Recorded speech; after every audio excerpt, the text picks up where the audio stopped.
kelompok 2 dan kelompok 3 nih. Dari room 2 itu ada Kak Abraham, Berliana, Kak Dewi, Elva, Bu Hartina, Bu Indri Astuti, Muhammad Fikram, Nando, juga Nurlianti Musni. Gitu. Mungkin ada tambahan dari kelompok 2, dari breakout room 2, silahkan.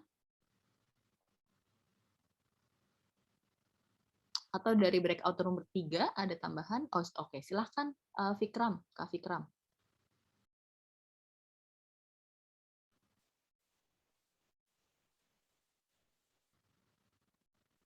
Ada?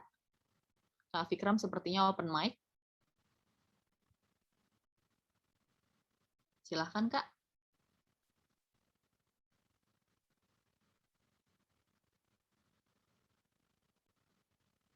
Oke, mati lagi. Oke, yang lain dari kelompok 3 ada lagi yang mau ditambahkan? Oke, kalau tidak ada mungkin kita bisa bungkus ya, Kak Nurlianti ya. Jadi memang tadi dari kelompok 1 sebenarnya sudah sangat menggambarkan bagaimana dinamika peristiwa krisis yang dialami oleh Aminah dan keluarganya gitu ya. Jadi bisa jadi pengalaman-pengalaman itu berlapis, tidak hanya di negara asal mereka, tapi juga sepanjang perjalanan, dan bisa jadi juga pada saat di sini. Dan kembali lagi kalau kita ngomongin dukungan psikososial, maka penguatan atau dukungan kepada keluarga dan komunitas jadi hal yang penting gitu. Dan tadi juga disampaikan bagaimana kita juga perlu melihat anak-anaknya Aminah, kemudian juga suaminya, kemudian kita juga membantu mereka mengakseskan pada layanan-layanan yang tersedia dan memang bisa mereka akses karena keterbatasan kondisi finansial gitu ya, itu juga perlu jadi pertimbangan gitu. Dan termasuk juga tadi saya juga sepakat bahwa meskipun kadang-kadang pengungsi itu banyak yang mengancam gitu sih, sifatnya dia mengancam akan bunuh diri dan lain sebagainya jika tidak segera mendapatkan negara resettlement, tapi hal-hal seperti ini tetap perlu kita pertimbangkan gitu ya. Artinya kita harus menganggap itu sebagai hal yang serius dan tidak bisa kita melihat itu hanya sebagai kayak anak kecil tantrum gitu, karena bagaimanapun mereka juga adalah individu yang juga sudah mengalami banyak pengalaman negatif gitu, sehingga sangat mungkin itu terdampak gitu. Oke, saya rasa sudah untuk materi tadi sudah cukup gitu, dan kita bisa masuk ke materi kedua. Materi kedua ini yang kita akan membahas mengenai pertolongan pertama psikologis gitu ya. Jadi pertolongan pertama psikologis ini punya banyak istilah, punya banyak nama gitu. Nama panggilannya banyak nih, Kak. Mulai dari PFA, Psychological First Aid gitu ya. Ada juga yang menerjemahkan Psychological First Aid itu menjadi DPA, dukungan psikologis awal, dan ada juga pertolongan pertama psikologis gitu ya, pertolongan pertama pada kondisi psikologis seseorang. Apapun terjemahannya sebenarnya tetap merujuk pada suatu respon gitu ya, sehingga saya rasa sangat diperbolehkan menggunakan istilah apapun selama memang tujuannya untuk menggambarkan mengenai respon awal saat seseorang terdampak atau memperlihatkan reaksi atas peristiwa krisis tertentu. Nah, namun sebelum kita mulai, boleh kita main tebak-tebakan dulu ya, Ibu Bapak bisa disilahkan, boleh diketik dengan mitos atau fakta, boleh juga open mic. Gitu. Yang pertama, pendamping perlu segera menggali latar belakang dan perjalanan hidup pengungsi atau orang yang mengalami situasi krisis agar bisa menentukan penanganan selanjutnya. Nah, menurut Ibu Bapak ini mitos atau fakta nih? Boleh silahkan diketik di kolom chat, atau kalau ada yang mau open mic juga boleh. Oke, ada yang menjawab mitos. Oke, yang lainnya? Silahkan, mitos atau fakta? Oke, mitos. Yang lain, mitos. Oke, mitos. Kebanyakan mitos ya. Oke. Ada yang mau mungkin menjelaskan kenapa nih Ibu Bapak merespon dengan mitos? Atau kalau ada yang jawabannya lain, boleh silahkan. Kenapa mitos? Silahkan. Halo, Mungkin Mbak Nori. ya, silahkan. Ya, mungkin ini dari perspektifku aja ya, karena oke, memang sebaiknya pendamping itu memang menggali ya latar belakang dan perjalanan pengungsi. Cuman kan dari pengungsi itu sendiri kadang-kadang juga mungkin nggak nyaman ketika ditanyain latar belakangnya terkait dengan mungkin masalahnya di negaranya, terus kemudian juga butuh waktu juga untuk menyendiri sehingga dia tidak ya mungkin segera mungkin untuk menceritakan kasusnya gitu kan, artinya perlu adaptasi dengan orang yang baru dikenal dan sebagainya. Itu sih Mbak Nori.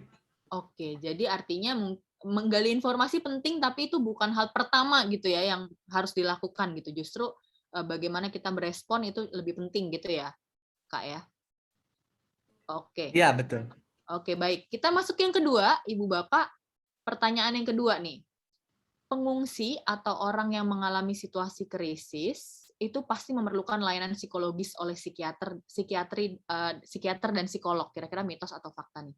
Apakah semua pengungsi atau orang yang mengalami situasi krisis itu sudah pasti memerlukan layanan psikologis oleh Banyak yang psikiater atau menjawab psikolog? mitos ya. Oke, pada menjawab mitos ya. Oke, mungkin ada yang mau raise hand, ada yang mau mengungkapkan kenapa mitos? Silahkan.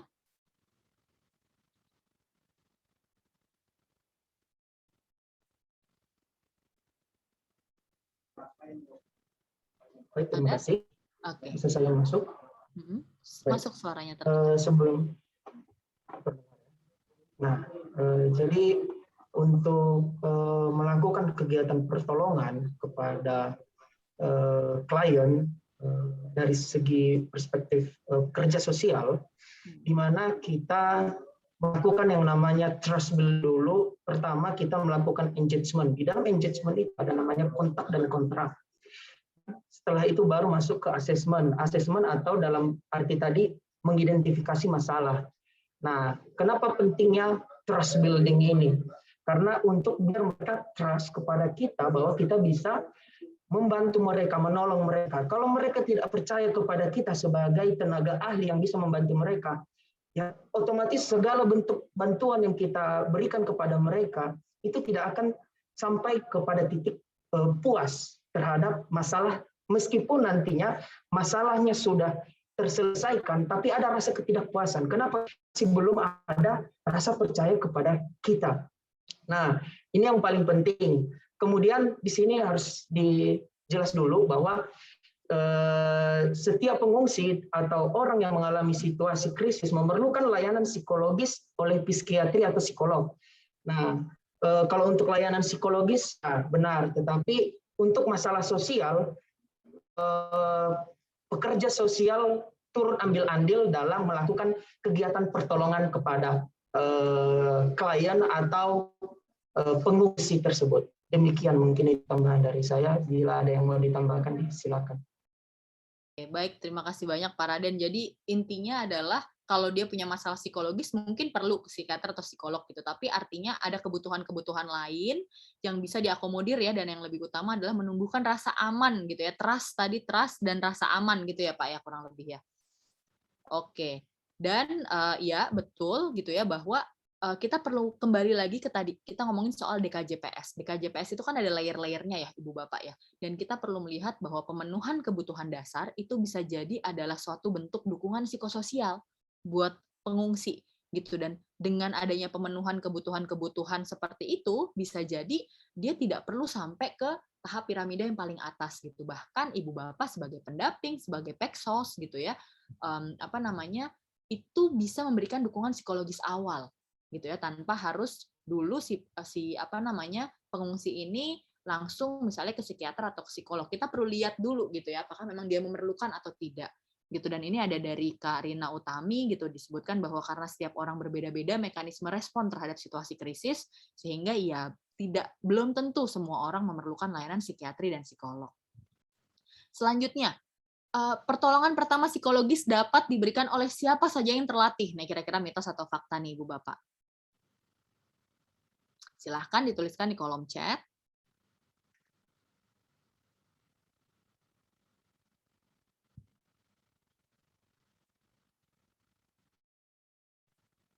Ada? Oke, rata-rata menjawab fakta. Oke, boleh ada yang mau menjelaskan kenapa fakta?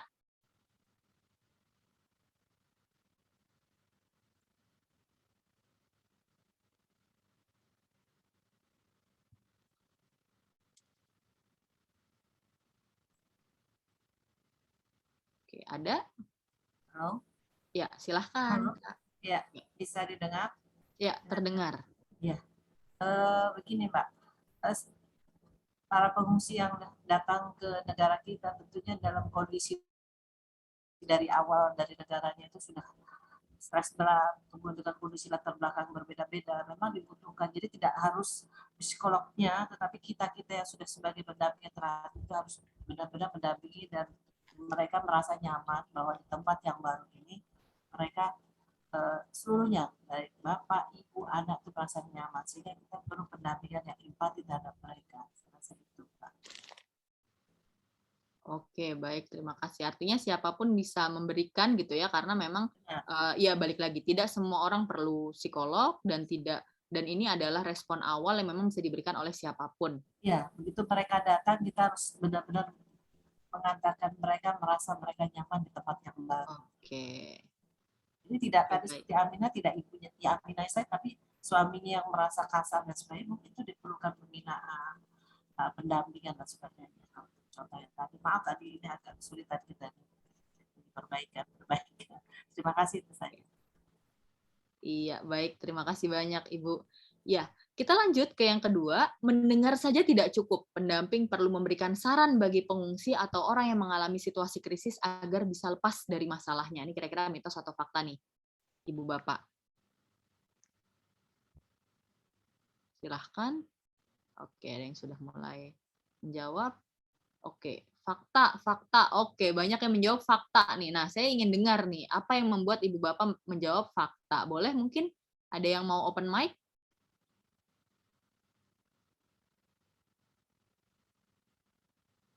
Silahkan ada. Atau boleh saya tunjuk mungkin ya? Mungkin boleh Kak Fikram nih dari LBH Keadilan Banten. Silahkan Kak, menurut Kak Fikram gimana?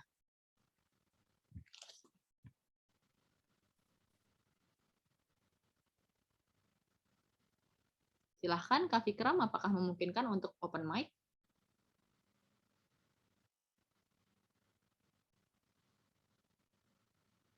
Atau yang lain mungkin yang lain ya. Iya, boleh. Mungkin Kak Irhamna. Silahkan Kak. Atau kalau Kak Fikram udah bisa juga boleh, silahkan.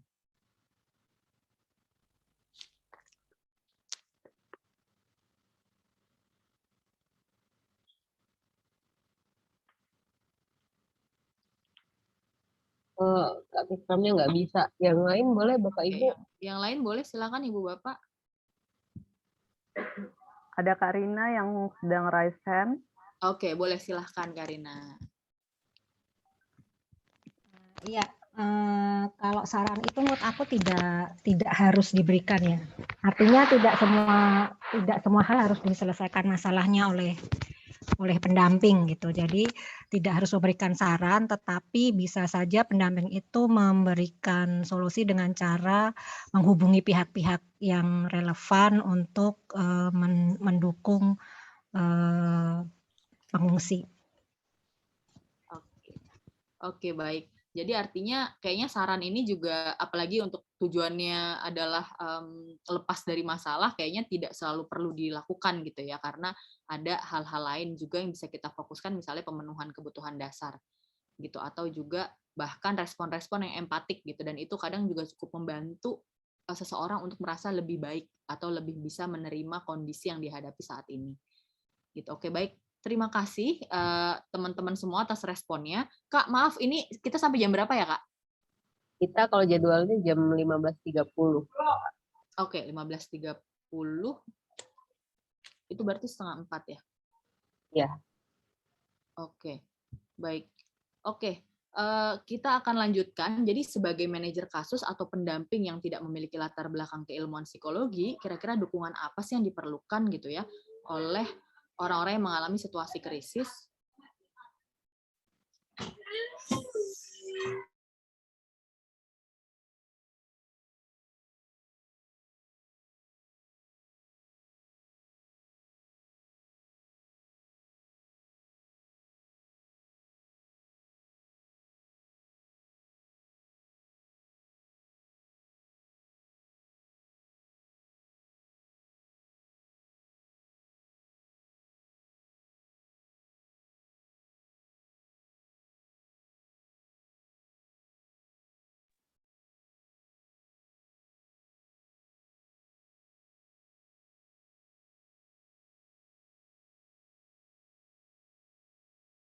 Mohon maaf, Ibu Bapak, sepertinya Kak Norinya keluar. Mohon bersabar, tunggu sebentar, kita akan menghubungi beliau.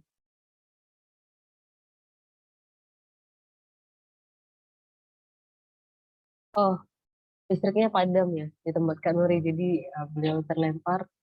Sepertinya sedang menyiapkan untuk menggunakan alternatif selanjutnya. Mohon bersabar Ibu Bapak semuanya.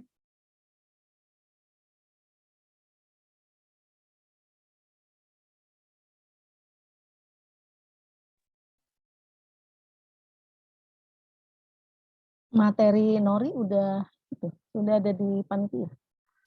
Baru materi yang pertama tadi, yang kedua belum.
Lebih konsepnya juga seperti namun ini fokusnya pada kondisi psikologis. Jadi saat ada reaksi psikologis yang kuat gitu ya pada seseorang, ini ada pertolongan yang bisa kita berikan.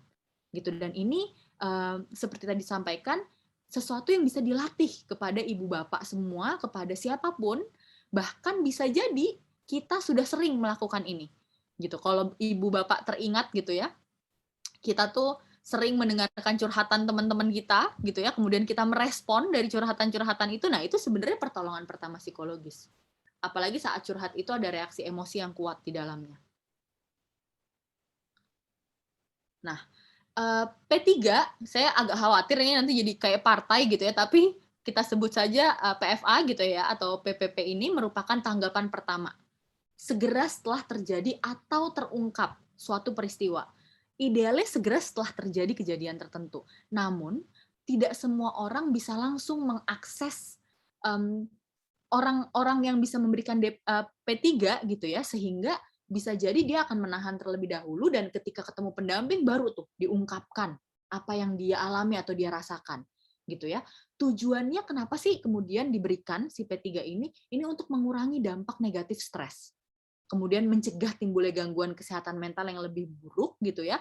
Ini juga penting karena balik lagi sama kayak P3K yang tujuannya bukan untuk mengobati, bisa jadi, tapi untuk memastikan bahwa ini tidak ada perlukaan yang lebih parah gitu ya, kurang lebih. Nah, P3 adalah respon suportif terhadap orang lain yang menderita dan membutuhkan dukungan, dan ini keterampilan dasar yang sifatnya praktis gitu. Jadi P3 ini sifatnya sangat praktis gitu ya, bahkan mungkin ada beberapa orang yang merasa bahwa kok cuma gini doang gitu. Sebenarnya nggak cuma gini, tapi saya selalu mengibaratkan P3 ini seperti kalau saya itu mengibaratkannya gini Ibu Bapak, kalau kita masuk ke ruangan, yang ruangan ini bau duren, pete, jengkol, jadi satu gitu ya baunya, gitu ya. Kira-kira apa yang pertama kali kita lakukan? Kita perlu membuka pintu dan jendelanya, gitu ya, agar udara nggak enak di dalam ini keluar dulu. Gitu. Nah, P3 ini sama seperti orang yang dia merasakan emosi yang sangat kuat di dalam dirinya, gitu ya, dan kebutuhan dia bisa jadi saat itu adalah untuk mengeluarkan emosi tersebut. Jadi semacam katarsis gitu, ngeluarin dulu, ventilasi gitu. Dan untuk bisa mendukung orang lain memventilasi ini, maka perlu ada keterampilan yang kita berikan, yang kita lakukan gitu ya, sehingga respon-respon kita empatik dan mereka merasa aman untuk kemudian mengungkapkan apa yang menjadi kegelisahan mereka.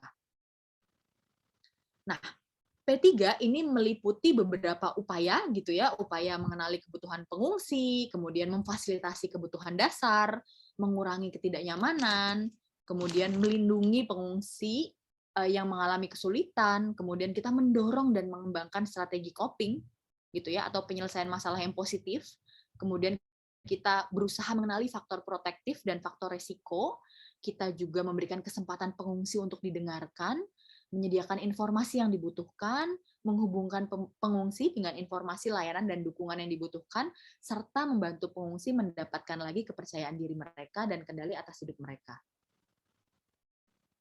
Oke. Selanjutnya, kenapa P3? P3 ini mendukung resiliensi dan memfasilitasi pengungsi menguatkan faktor protektif yang dimiliki. Gitu ya. Jadi pengungsi ini akan lebih cepat memulihkan diri dalam jangka panjang kalau mereka merasa aman, terhubung dengan orang lain, tenang dan penuh harapan. Mereka juga biasanya lebih cepat pulih kalau mereka punya akses terhadap dukungan sosial, fisik, dan emosional. Gitu. Dan biasanya orang-orang yang juga merasa dia punya kontrol dan bisa bantu diri mereka sendiri, mereka itu biasanya lebih berdaya, sehingga pulihnya pun bisa lebih optimal. Nah, P3 ini bukan sesuatu yang hanya bisa dilakukan oleh profesional, gitu. Siapapun bisa melakukan yang sudah terlatih, karena P3 bukan konseling profesional, gitu ya. P3 juga tidak menekan orang lain, menceritakan apa yang mereka rasakan, apa yang mereka pikirkan, gitu ya, terkait dengan peristiwa, juga tidak mengajak mereka mendiskusikan penyebab tekanan atau stres yang mereka alami. Mereka juga tidak diminta menganalisis apa yang terjadi. Gitu. Nah, terkait dengan yang lain kayak mungkin meminta mereka menganalisis, kemudian mendiskusikan kejadian, itu ada di keterampilan yang lain, misalnya keterampilan assessment atau keterampilan konseling dasar gitu ya, yang besok akan dipelajari. Sehingga P3 ini murni hanya respon awal.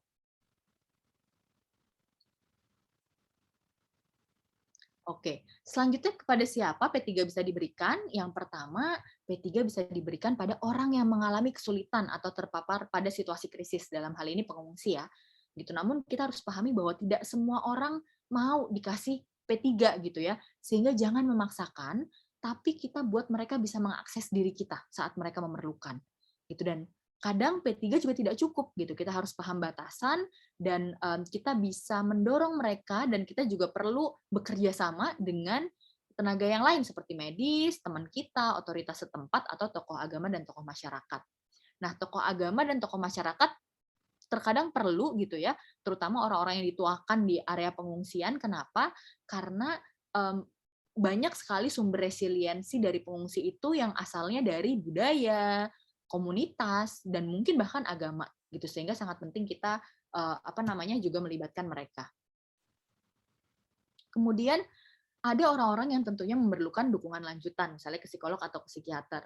Misalnya orang dengan dampak kesehatan fisik dan cash flow yang mengancam jiwa, membutuhkan perawatan medis darurat, orang yang emosinya sangat kuat, nggak bisa merawat diri mereka sendiri atau keluarga, orang-orang yang melukai diri sendiri atau orang lain, serta orang-orang yang mengalami kekerasan berbasis gender gitu ya, apalagi kalau mereka mengalami situasi khusus, misalnya kehamilan, disabilitas, atau kekhususan lainnya.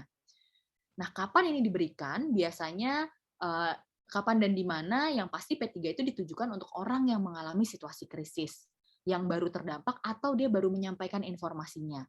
Kemudian diberikan saat itu juga, saat pertama kali berhubungan dengan pengungsi gitu ya. Dan ini bisa dilakukan di berbagai setting, yang penting tempatnya aman dan ada privasinya. Nah, sekarang saya minta Ibu Bapak membayangkan seorang perempuan pengungsi datang kepada Ibu Bapak dengan reaksi emosi yang kuat. Ia terus-menerus menangis dan tidak dapat berkata-kata gitu ya. Kira-kira Ibu Bapak apa yang akan dilakukan saat menghadapi situasi tersebut? Silahkan.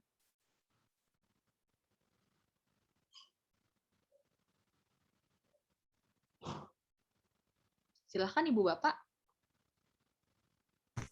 Kalau ya, Mbak Bu Nori, ya. Kalau dari saya sendiri sih, kalau ngeliat hal ini lebih kasih jeda ke ini ya, ke pengungsi tersebut gitu ya, kasih jeda untuk dia bisa mengekspresikan emosinya sampai akhirnya dia bisa mengungkapkan apa yang ia rasa. Itu sih sekian dari saya. Terima kasih. Dikasih waktu dulu gitu ya untuk ngeluarin dulu gitulah ya. Oke, baik, terima kasih Mbak Nevi. Yang lainnya ada Ibu Bapak, kira-kira kalau Ibu Bapak menghadapi situasi kayak gini, apa yang akan Ibu Bapak lakukan? Halo.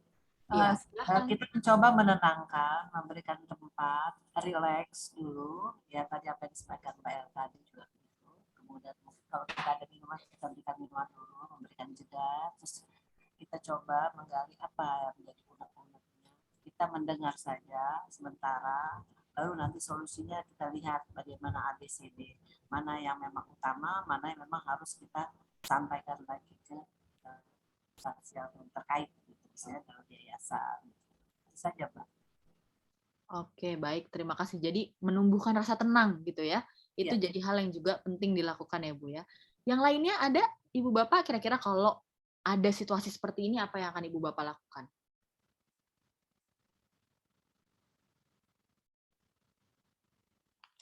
Ada lagi mungkin yang lain? Oke, kalau tidak ada mungkin bisa kita lanjutkan. Ya. Jadi saat menghadapi situasi tersebut, salah satu yang bisa kita lakukan tentunya tadi P3 gitu ya. Dan apa saja yang bisa kita lakukan. Jadi P3 ini sebenarnya punya 3 tahapan atau 3 langkah gitu ya yang penting. Yang pertama adalah lihat, yang kedua dengar atau dukung, dan yang ketiga adalah hubungkan. Gitu. Jadi apa yang dilihat? Jadi yang perlu kita lihat adalah keamanan, kesehatan, dan kondisi fisik. Kemudian kita memeriksa kebutuhan bantuan darurat dan bantuan dasar segera. Kemudian kita juga memeriksa reaksi stres yang serius. Kemudian di tahap dengar atau dukung, kita mendekati orang-orang yang mungkin kita lihat memerlukan bantuan gitu ya. Kita menanyakan kebutuhan dan kekhawatiran, kemudian mendengarkan cerita dan membantu untuk merasa tenang. Dan yang terakhir, ini adalah sebenarnya menghubungkan. Jadi kita membantu mereka mendapatkan kebutuhan dan layanan dasar, memberikan informasi yang dapat membantu gitu ya, kemudian menghubungkan dengan keluarga dan dukungan sosial. Gitu. Jadi prinsip umum dari P3 ini ya cuma 3 ini, Ibu Bapak. Tapi turunannya banyak ya, Ibu Bapak ya. Gitu. Dan balik lagi prinsipnya adalah ini suatu respon yang empatik, yang sangat manusiawi gitu ya, sehingga tadi yang disampaikan oleh tadi Bu Nevi dan siapa tadi Ibu gitu ya, bahwa kita bisa memberikan waktu dulu untuk mereka merasa tenang. Kemudian yang kedua, kita bisa menumbuhkan rasa tenang gitu ya. Setelah itu kita bisa lanjutkan tahapan-tahapan yang lainnya. Tapi prinsip utamanya adalah hal itu. Nah, sekarang Ibu Bapak saya akan memperlihatkan satu video gitu ya. Saya minta Ibu Bapak untuk mengamati P3 yang dilakukan pada video tersebut dan analisis hal-hal positif dan negatif yang dilakukan oleh pendamping. Gitu. Siap ya Ibu Bapak ya, saya akan memutarkan videonya sebentar.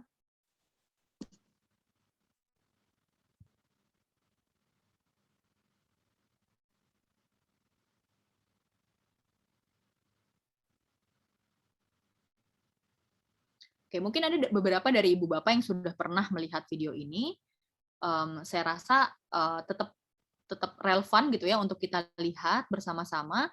Dan ini konteksnya sebenarnya adalah kekerasan berbasis gender di situasi pengungsi, tapi pengungsi bencana gitu. Nah, mungkin kita coba bayangkannya ini adalah pengungsi dari mungkin dari negara lain, dari negara luar gitu ya. Namun yang pengen kita lihat di sini sebenarnya juga adalah bagaimana pendamping melakukan P3 gitu, sehingga mohon Ibu Bapak mengamati bagaimana pendamping melakukan P3, hal apa yang sudah positif, hal apa yang masih perlu ditingkatkan gitu ya, dan kira-kira apa yang bisa dilakukan, seharusnya bisa dilakukan oleh pendamping.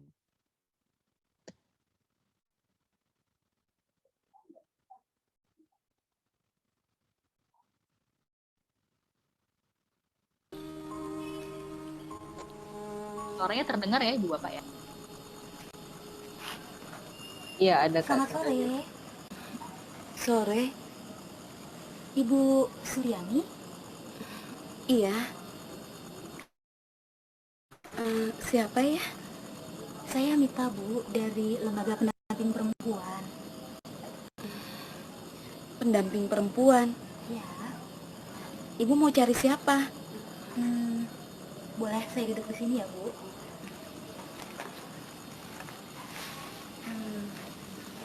Saya cuma mau bertemu sama Ibu dan berbincang-bincang dengan Ibu.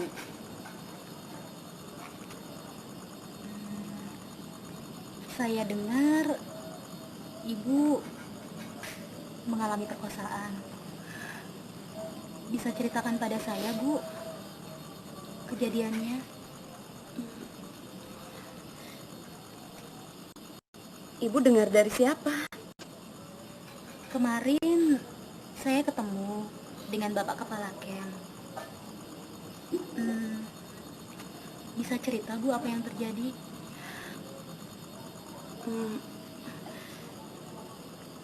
Yang ibu tahu apa? Ya, saya dengar ibu diperkosa oleh beberapa pemuda. Benar Bu?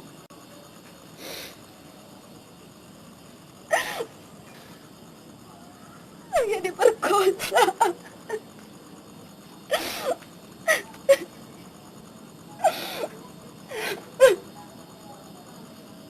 Sama siapa? Ibu kenal orang-orangnya? Banyak? Berapa? Ibu ingat?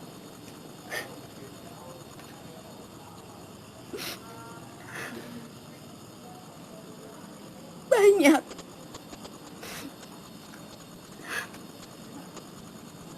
Maaf Kak, saya tidak mau ingat. Waktu itu terjadinya di mana Bu? Apa Ibu sedang sendiri? Dan waktu itu Ibu mau kemana?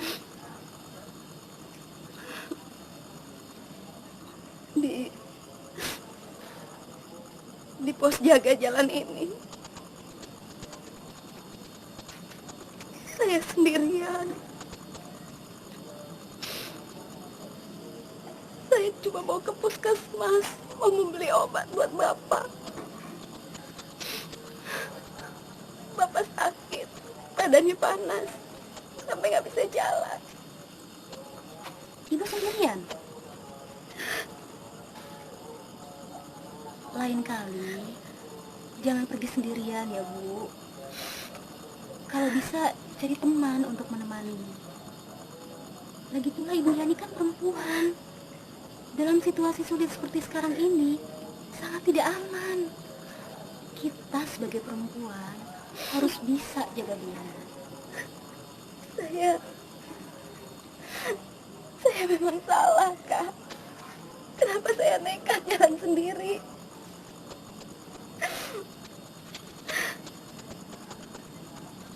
Tidak tahu lah, Kak. Saya bingung. Kenapa bisa jadi seperti ini? Ya, sudahlah Bu. Tidak usah menangis. Menangis juga tidak akan menyelesaikan masalahnya. Karena semuanya sudah terjadi seperti ini. Susah, Kak. Saya takut. Apa yang Ibu takutkan? Ibu takut pada siapa? Pada orang-orang yang memperkosa Ibu? Mereka, orang-orang itu.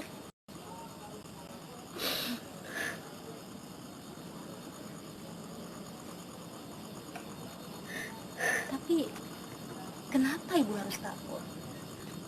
Ya, memang orang-orang itu suka berlaku yang seenaknya. Apalagi pada pendatang seperti Ibu. Mereka berpikir pendatang itu jahat, licik, dan merampas hak mereka sebagai penduduk lokal. Mungkin karena itu juga mereka jadi berbuat seenaknya terhadap Ibu. Iya, Kak. Saya memang salah. Saya tidak bisa menjaga diri.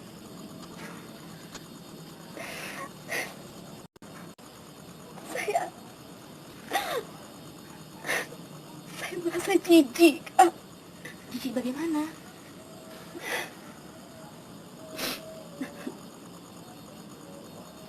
Maaf, Kak. Saya jijik kalau diingatkan.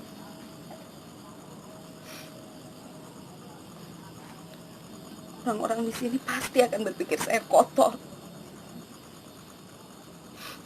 Orang-orang pasti akan menjauhi saya. Apalagi saya sudah punya suami. Mereka pasti akan bilang kalau saya tidak bisa jaga diri.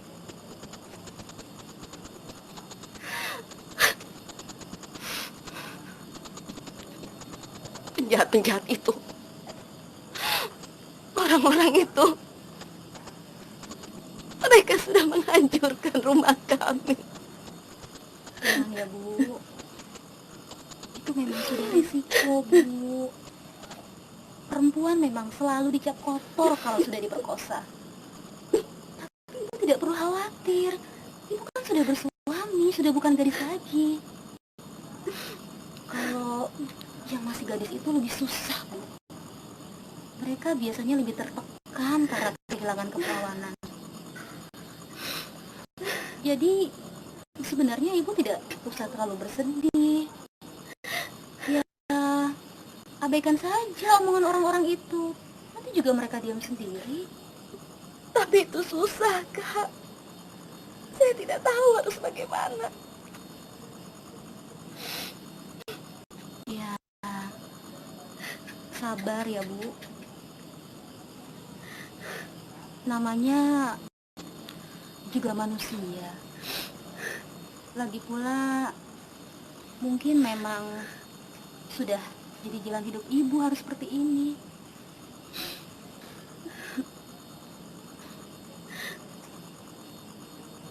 Saya tidak tahu harus bagaimana lagi.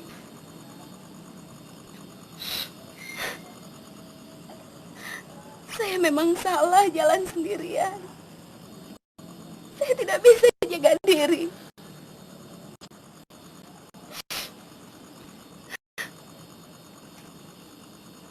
Mereka pasti melakukan ini karena saya pendatang. Mungkin juga ya, Bu. Tapi dalam situasi konflik seperti ini, hal seperti itu memang sering terjadi. Tapi yang penting sekarang adalah Ibu harus bisa untuk memahami dan menerima kondisi seperti ini.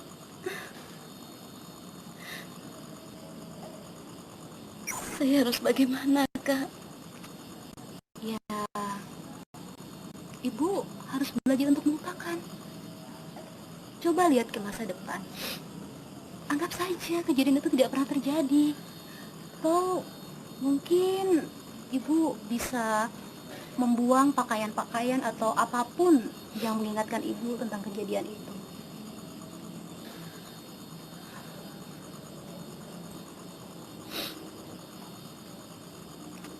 Ya,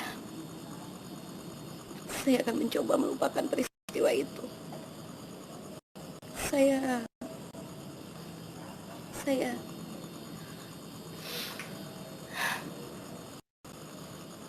terima.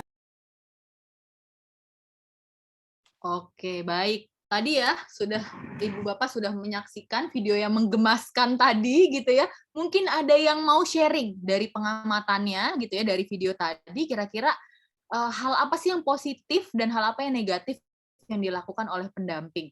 Silahkan Ibu Bapak ada yang ingin berbagi nih, saya baca kolom chat udah pada wow. Siap-siap dapat cercaan ini. Ini pendamping dari mana katanya ya, kok ikut emosi kalau nemu pendamping seperti ini gitu.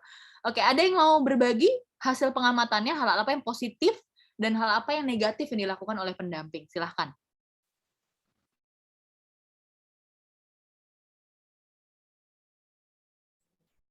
Ya, saya boleh. ada, silakan. Oke, baik. Siapa dulu? Mungkin Bu Resti dulu, setelah itu Kak Said gitu ya. Silahkan Ibu. Pasien kita mendengarkan seluruh-seluruhnya. Setelah dia sudah merasa tenang, baru kita memberikan masukan-masukan gitu ya. Jadi kita tidak terbawa emosi, gitu, kita mencoba menetralisir perasaan si korban itu sendiri. Terima kasih. Oke, baik. Terima kasih Bu Resti gitu. Jadi memang sangat penting kita menjaga emosi kita ya Bu ya dalam setiap proses pendampingan gitu ya, apalagi menghadapi penyintas-penyintas atau mungkin nantinya pengungsi yang juga bisa membuat emosi kita juga terpengaruh gitu ya. Yang lain mungkin Kak Said, silahkan Kak. Iya Mbak Nuri, terima kasih atas waktunya. Kalau dibilang positif dan negatifnya, kalau aku melihat dari tadi nggak ada yang positifnya ya. Aku melihatnya negatif semua. Nggak tahu mungkin kalau teman-teman ada yang menilai sisi positifnya ya dari pendamping tadi. Kalau aku melihatnya sih enggak ya. Judgment menyalahkan korban, menyudutkan korban, terus seolah-olah membenarkan peristiwa atau budaya patriarki itu, gitu kan. Itu kan sebenarnya yang harus kita pangkas, harus kita akhiri, harus kita potong budaya seperti itu, gitu kan. Dan memang harus menguatkan ke korban. Korban tidak butuh ceramah, korban tidak perlu untuk disudutkan, dipojokkan kayak gitu. Itu bukan menguatkan, justru malah bikin korban ini malah pesimis gitu kan, insecure, terus dia merasa dirinya sudah tidak berharga lagi dan sebagainya gitu. Itu tidak yang dibutuhkan korban, kalau betul gitu sih Mbak.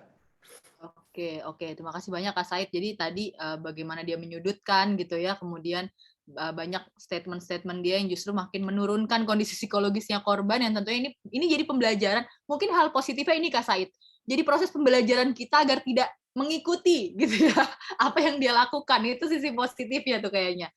Oke, yang lainnya ada tadi kayaknya Pak Raden sempat open mic, silahkan Pak Raden, kalau dari pengamatannya Pak Raden gimana nih Pak? Ya, baik.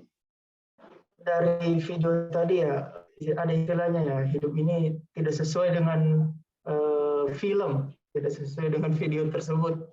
Dalam menangani kasus klien yang demikian, ya apalagi saya sebagai laki-laki ya, itu sangat susah untuk masuk ke dalam masalah ini. Nah, tetapi di sini yang saya melihat juga bagaimana sisi positifnya, di mana korban pada saat pertama didatangi oleh pendamping, di mana pendamping tersebut duduk tidak langsung berhadapan secara mata, tatap muka, tetapi rattle L. Nah, itu dalam menghadap klien itu sangat baik. Kemudian tadi dia menyampaikan, tadi yang pertama itu saya pikir dia sudah bagus. Awalan pertama dia tidak langsung masuk ke dalam tujuannya untuk menanyakan tentang permasalahan korban, tetapi dia mengatakan bahwa tujuannya itu hanya mau mengobrol. Itu sudah sangat baik sebenarnya. Tetapi masih kurang. Nah, dia tadi itu langsung saja masuk ke dalam menanyakan langsung apakah kamu sudah diperkosa atau jauh, dan itu sangat tidak etis ya kalau secara fakta ya, karena istilahnya ya, kalau istilah dari Elizabeth Rose itu akan ada penolakan, tetapi dari dialog tadi kayak tidak ada penolakan. Padahal yang sebenarnya memang di faktanya ada penolakan biasanya, tidak. Karena bagaimanapun akan mau ketika mengakui bahwa dia sudah adalah korban perkosaan. Dimanapun itu, nggak ada wanita satupun yang perkosaan. Kemudian pasti marah, tapi marah tadi itu di terakhir-terakhir, ketika dia sudah mengakui. Dan di sini ada proses menawar tadi itu benar-benar tidak sesuai dengan Elizabeth Rose katakan. Dan ini mungkin jadi pelajaran bagi kita semua kalau melakukan proses pertolongan kepada klien atau korban pengungsian, ya jangan sebarbar ini. Ya meskipun secara tadi udah simpati atau empati lah yang dia lakukan, tapi itu sangat tidak baik untuk diikuti. Tetapi yang diikuti di sini ya paling itu tadi sih yang pertamanya doang. Tapi untuk selanjutnya skip. Oke, baik, terima kasih Pak Raden. Pak Raden bilangnya sebarbar itu gitu ya. Artinya, tapi Pak Raden melihat ada hal positif nih Mas Yan. Yang pertama dia memperkenalkan diri gitu ya, dan mengawalnya pun juga tidak langsung nanya sebenarnya, tapi mau ngobrol-ngobrol gitu ya. Abis itu cukup sampai di situ aja ya Pak ya. Baiknya abis itu dia banyak sekali melakukan hal-hal yang tentu akan semakin menimbulkan dampak psikologis sebenarnya kepada penyintas kalau di video tadi atau pengungsi gitu ya, konteks nantinya. Nah, ini adalah hal yang juga penting. Kenapa kemudian kita perlu mempelajari atau kenapa orang yang akhirnya memberikan P3 ini adalah orang-orang yang terlatih gitu. Karena rupanya kepedulian kayak yang tadi disampaikan oleh aktrisnya gitu ya, yang Bang Chandra kenal gitu ya, ini tuh kepedulian saja rupanya tidak cukup gitu. Kita juga perlu mengembangkan keterampilan bagaimana merespons yang empatik sehingga memang memfasilitasi pengungsi nantinya untuk tadi mulai dari katarsis, mengeluarkan emosinya, mencari gimana kira-kira strategi coping yang positif gitu ya, kemudian menumbuhkan harapan gitu. Nah, ini perlu ada cara-cara yang juga kita pelajari bersama pada hari ini dan juga besok gitu ya. Nah, saya akan lanjutkan Ibu Bapak. Dari video tadi gitu ya, sebenarnya ada beberapa hal yang juga mungkin sebagai awalan perlu jadi perhatian dalam kita memberikan P3 gitu ya. Yang pertama, kita harus jujur dan dapat dipercaya gitu ya, kemudian menghormati hak, mengenali, menyadari dan menyingkirkan bias dan prasangka gitu. Tadi kita lihat pendamping banyak sekali ya bias dan prasangkanya gitu, dan itu diungkapkan bahkan sehingga menimbulkan reaksi psikologis yang negatif pada si penyintas gitu. Kemudian jelaskan bahwa mereka bisa menolak sekarang, mereka tidak harus bercerita sekarang, mereka bisa mengakses bantuan nanti di kemudian hari. Kemudian kita harus menghormati privasi dan menjaga kerahasiaan, serta berperilaku dengan pertimbangan budaya, usia, dan jenis kelamin seseorang. Kemudian hal yang perlu dihindari, ini yang pertama adalah tidak mengeksploitasi hubungan sebagai penolong. Gitu, kita harus memahami bahwa sebagai first responder gitu ya, atau pendamping atau orang-orang yang membantu orang yang sedang dalam situasi sulit, maka kita berada dalam posisi yang tidak setara sebenarnya. Kita berada dalam posisi yang lebih punya akses, punya power, sehingga kita harus menyadari bahwa relasi ini pada beberapa orang bisa saja dimanfaatkan, dan kita perlu menghindari perilaku-perilaku yang mengarahkan pada eksploitasi hubungan atau kepercayaan yang terbentuk antara nantinya pengungsi dengan diri kita. Kemudian tidak meminta imbalan bantuan gitu ya, tidak membuat janji palsu atau informasi palsu, kayak misalnya tadi si pendampingnya tadi ngasih tahu dibuang aja tuh barang bukti, ya barang bukti malah dibuang gitu ya. Ini kan informasi yang tidak tepat gitu ya. Kemudian tidak membesar-besarkan keahlian, kemudian tidak memaksakan bantuan, tidak menekan untuk bercerita. Tadi pendamping justru kayak menginterogasi gitu ya, banyak nanya kenapa dan lain sebagainya, kemudian tidak membagikan cerita, juga tidak menilai seseorang atas tindakan dan perasaan mereka. Nah, kemudian kalau kita berbicara tahapan DPA gitu ya, kira-kira apa sih yang sebenarnya bisa kita lakukan selama melakukan P3? Maaf, saya kadang suka berpindah-pindah ya Ibu Bapak, mungkin saya akan menggunakan istilah DPA atau PFA atau juga P3 gitu ya. Tapi tidak mengurangi maknanya, intinya adalah respon awal gitu ya, atau pertolongan psikologis awal pertama. Nah, pada tahap lihat kita perlu melakukan pemeriksaan singkat gitu ya. Apa yang perlu diperiksa? Yang pertama keamanan. Bahaya apa yang terlihat? Apakah aman bagi petugas gitu. Jadi Ibu Bapak ketika berhadapan dengan situasi pengungsi gitu ya, di mana situasinya itu juga mungkin mereka juga punya hambatan-hambatan, tantangan-tantangan, juga harapan-harapan dari kita juga harus bisa menganalisis apakah ini aman bagi kita. Kalau misalnya tidak aman, tentu kita perlu memikirkan apakah sekarang waktu yang tepat untuk ke lokasi, dan apakah kita perlu mengkomunikasikan kepada pihak lain yang bisa membantu terlebih dahulu. Kemudian kita periksa siapa yang membutuhkan pertolongan segera, gitu ya, apakah perlu ada pertolongan medis, siapa yang perlu gitu ya. Kemudian kita juga memeriksa reaksi tertekan yang serius. Tadi di sesi sebelumnya kita sudah membahas ya mengenai beberapa reaksi yang mungkin akan muncul, kita bisa periksa itu. Kemudian ada nggak sih orang yang terlihat tertekan dan tidak bisa merespons dengan adaptif dengan baik gitu ya, kita perlu mengamati hal itu. Nah, pada tahap lihat, kontak awal jadi hal yang penting gitu ya. Saat kita kemudian terjun atau berhadapan dengan pengungsi, maka kita pun harus membuka akses pengungsi.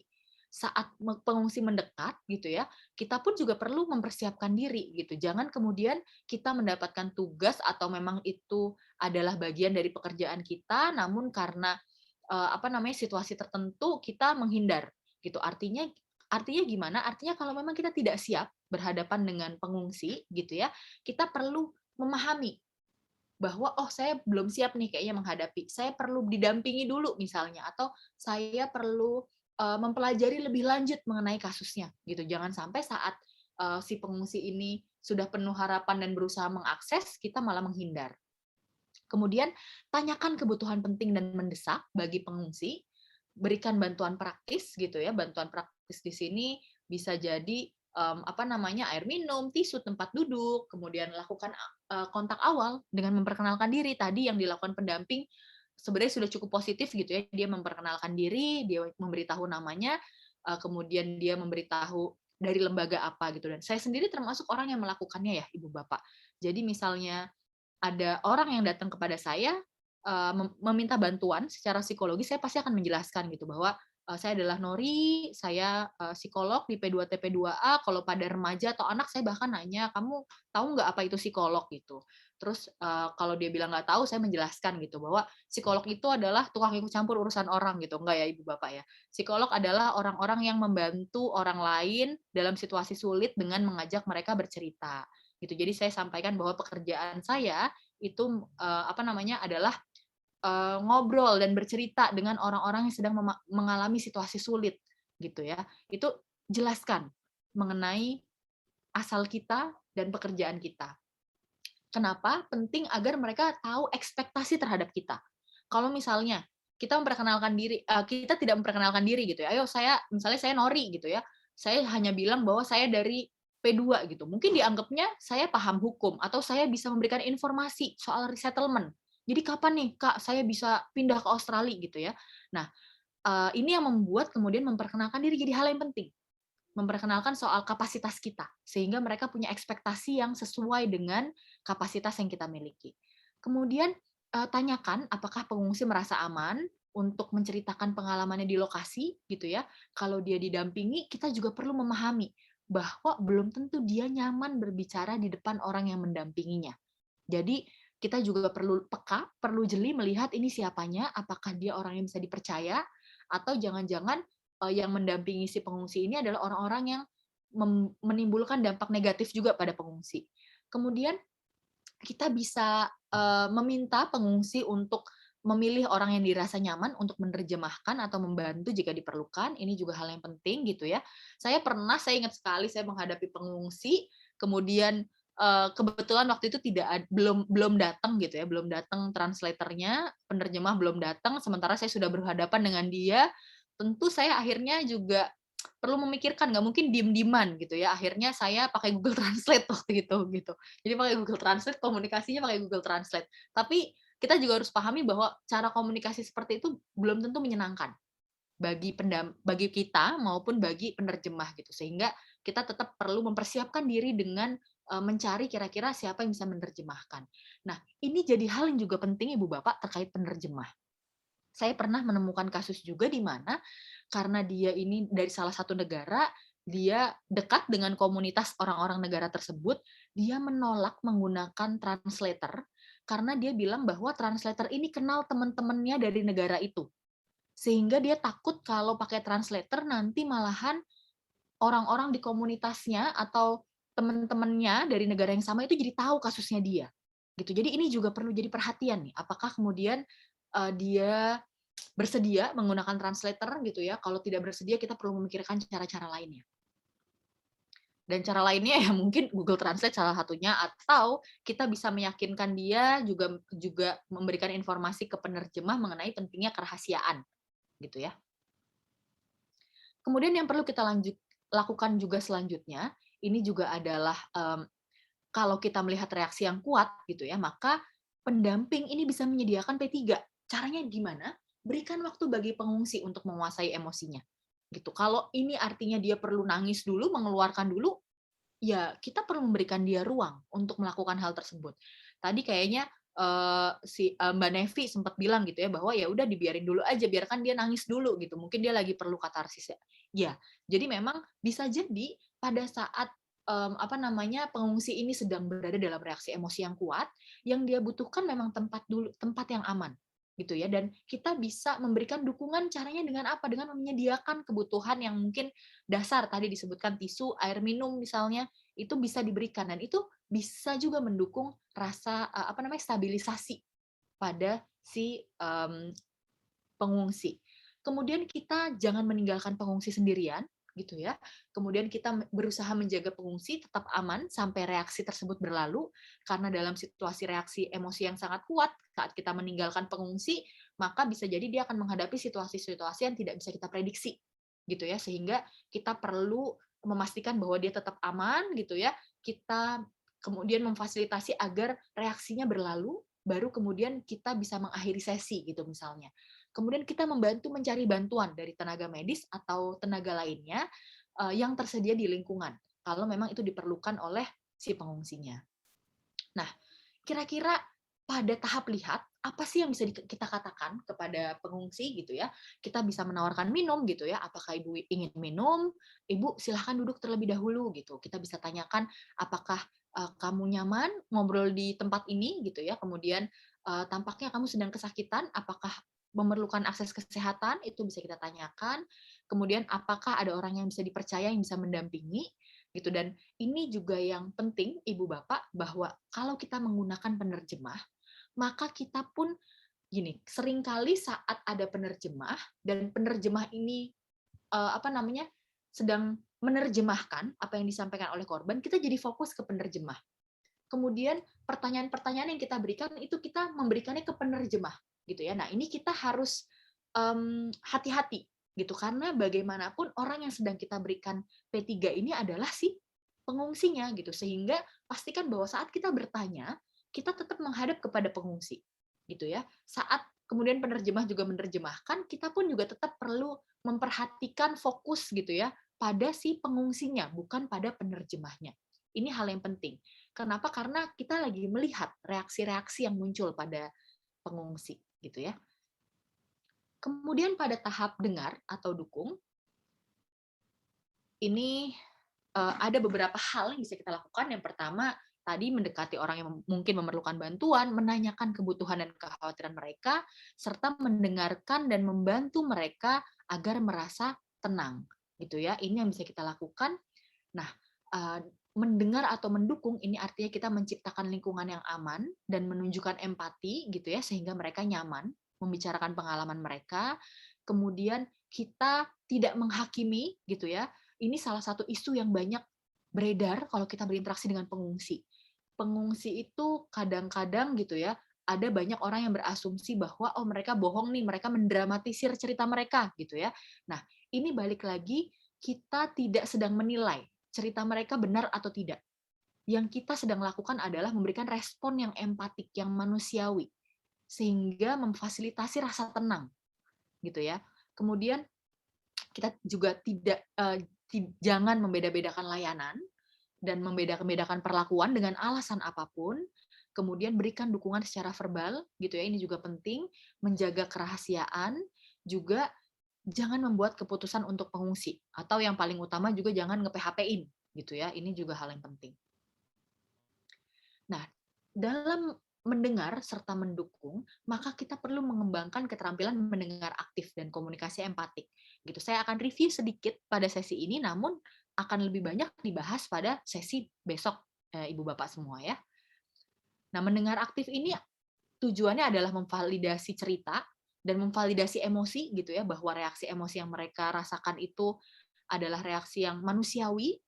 Kemudian sangat wajar mereka mengalami emosi-emosi tersebut gitu ya. Kita juga tidak meminta mereka untuk berpaling dari emosinya, misalnya dengan jangan menangis ya, itu sesuatu yang perlu kita hindari.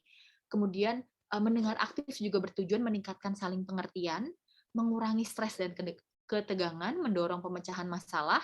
Kalau ini nanti akan dibahas juga besok gitu ya, serta menumbuhkan rasa aman dan harapan. Nah, gimana cara melakukan mendengar aktif gitu ya? Pertama, tentu kita perlu memberi perhatian, menunjukkan bahwa kita mendengarkan. Kemudian tunggu mereka merasa nyaman untuk bercerita gitu ya, dan berespons tanpa menghakimi. Ini hal yang penting. Nah, untuk memenuhi tujuan-tujuan tadi gitu ya, maka ada 5 elemen penting dalam mendengar aktif. Misalnya kita perlu fokus, penuh perhatian, mendengarkan dan tidak menginterupsi, parafrase gitu ya. Ini balik lagi keterampilan ini sepertinya besok akan lebih banyak dibahas. Kemudian dorongan, menyampaikan kehangatan dan perasaan positif, menanyakan pertanyaan terbuka gitu ya. Kalau kita memang kadang kita gemes, aduh aku mau nanya apa lagi gitu ya. Nah, hindari pertanyaan tertutup. Gunakan pertanyaan terbuka dengan tujuan untuk memfasilitasi rasa tenang. Gitu misalnya nanti akan kita bahas. Kemudian merangkum, merefleksikan apa yang diceritakan oleh pengungsi.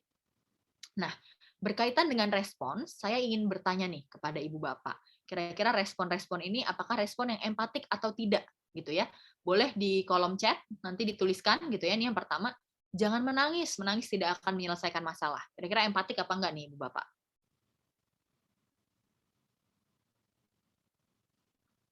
Oke, tidak gitu ya. Oke.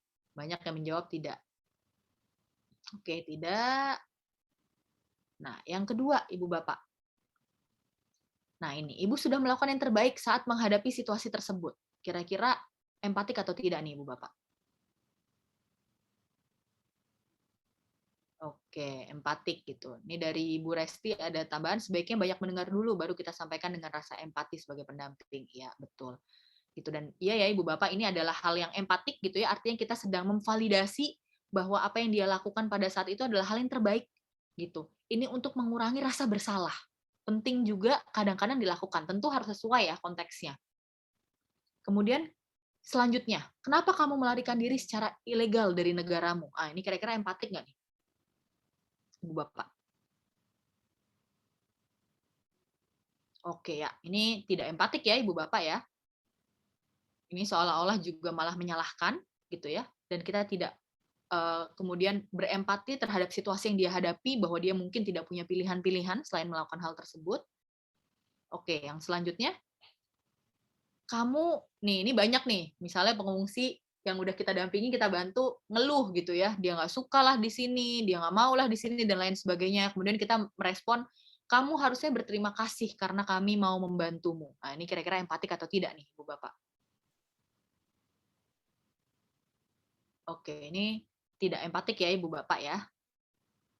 Oke. Selanjutnya yang ini Ibu Bapak, sabar ya, pasti ada hikmah di balik kejadian ini. Empatik atau tidak nih Ibu Bapak?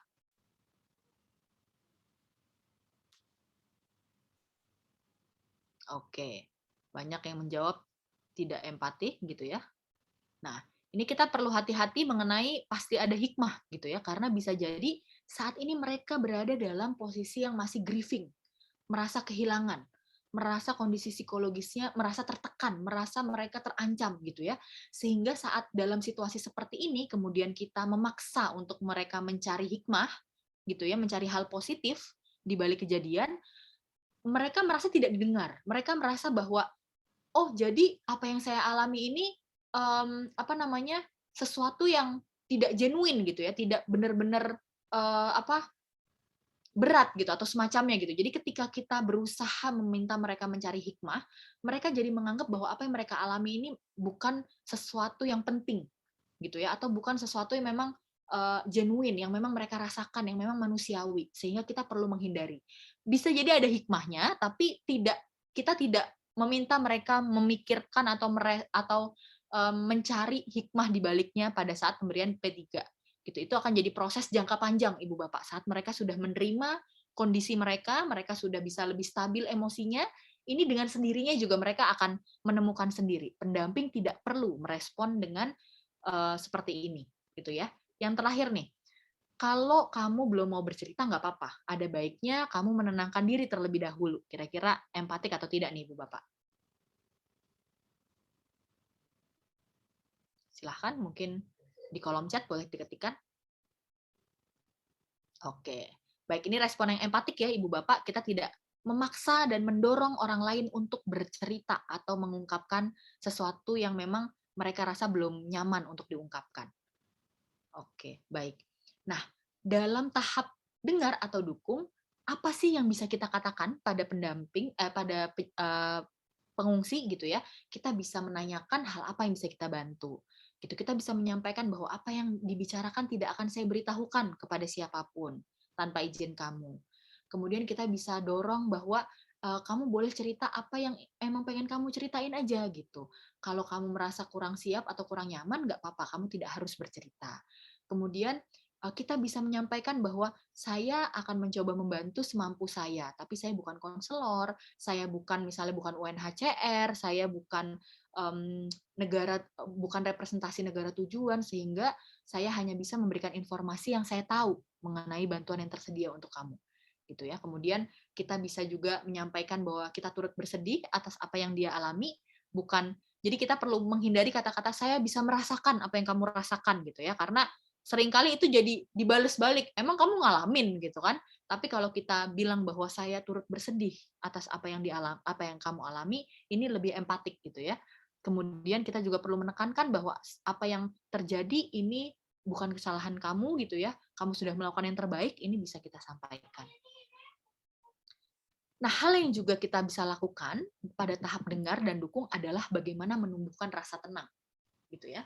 Gimana caranya? Dalam reaksi emosi yang kuat, maka sangat mungkin pengungsi ini tidak fokus dengan lingkungan sekitarnya.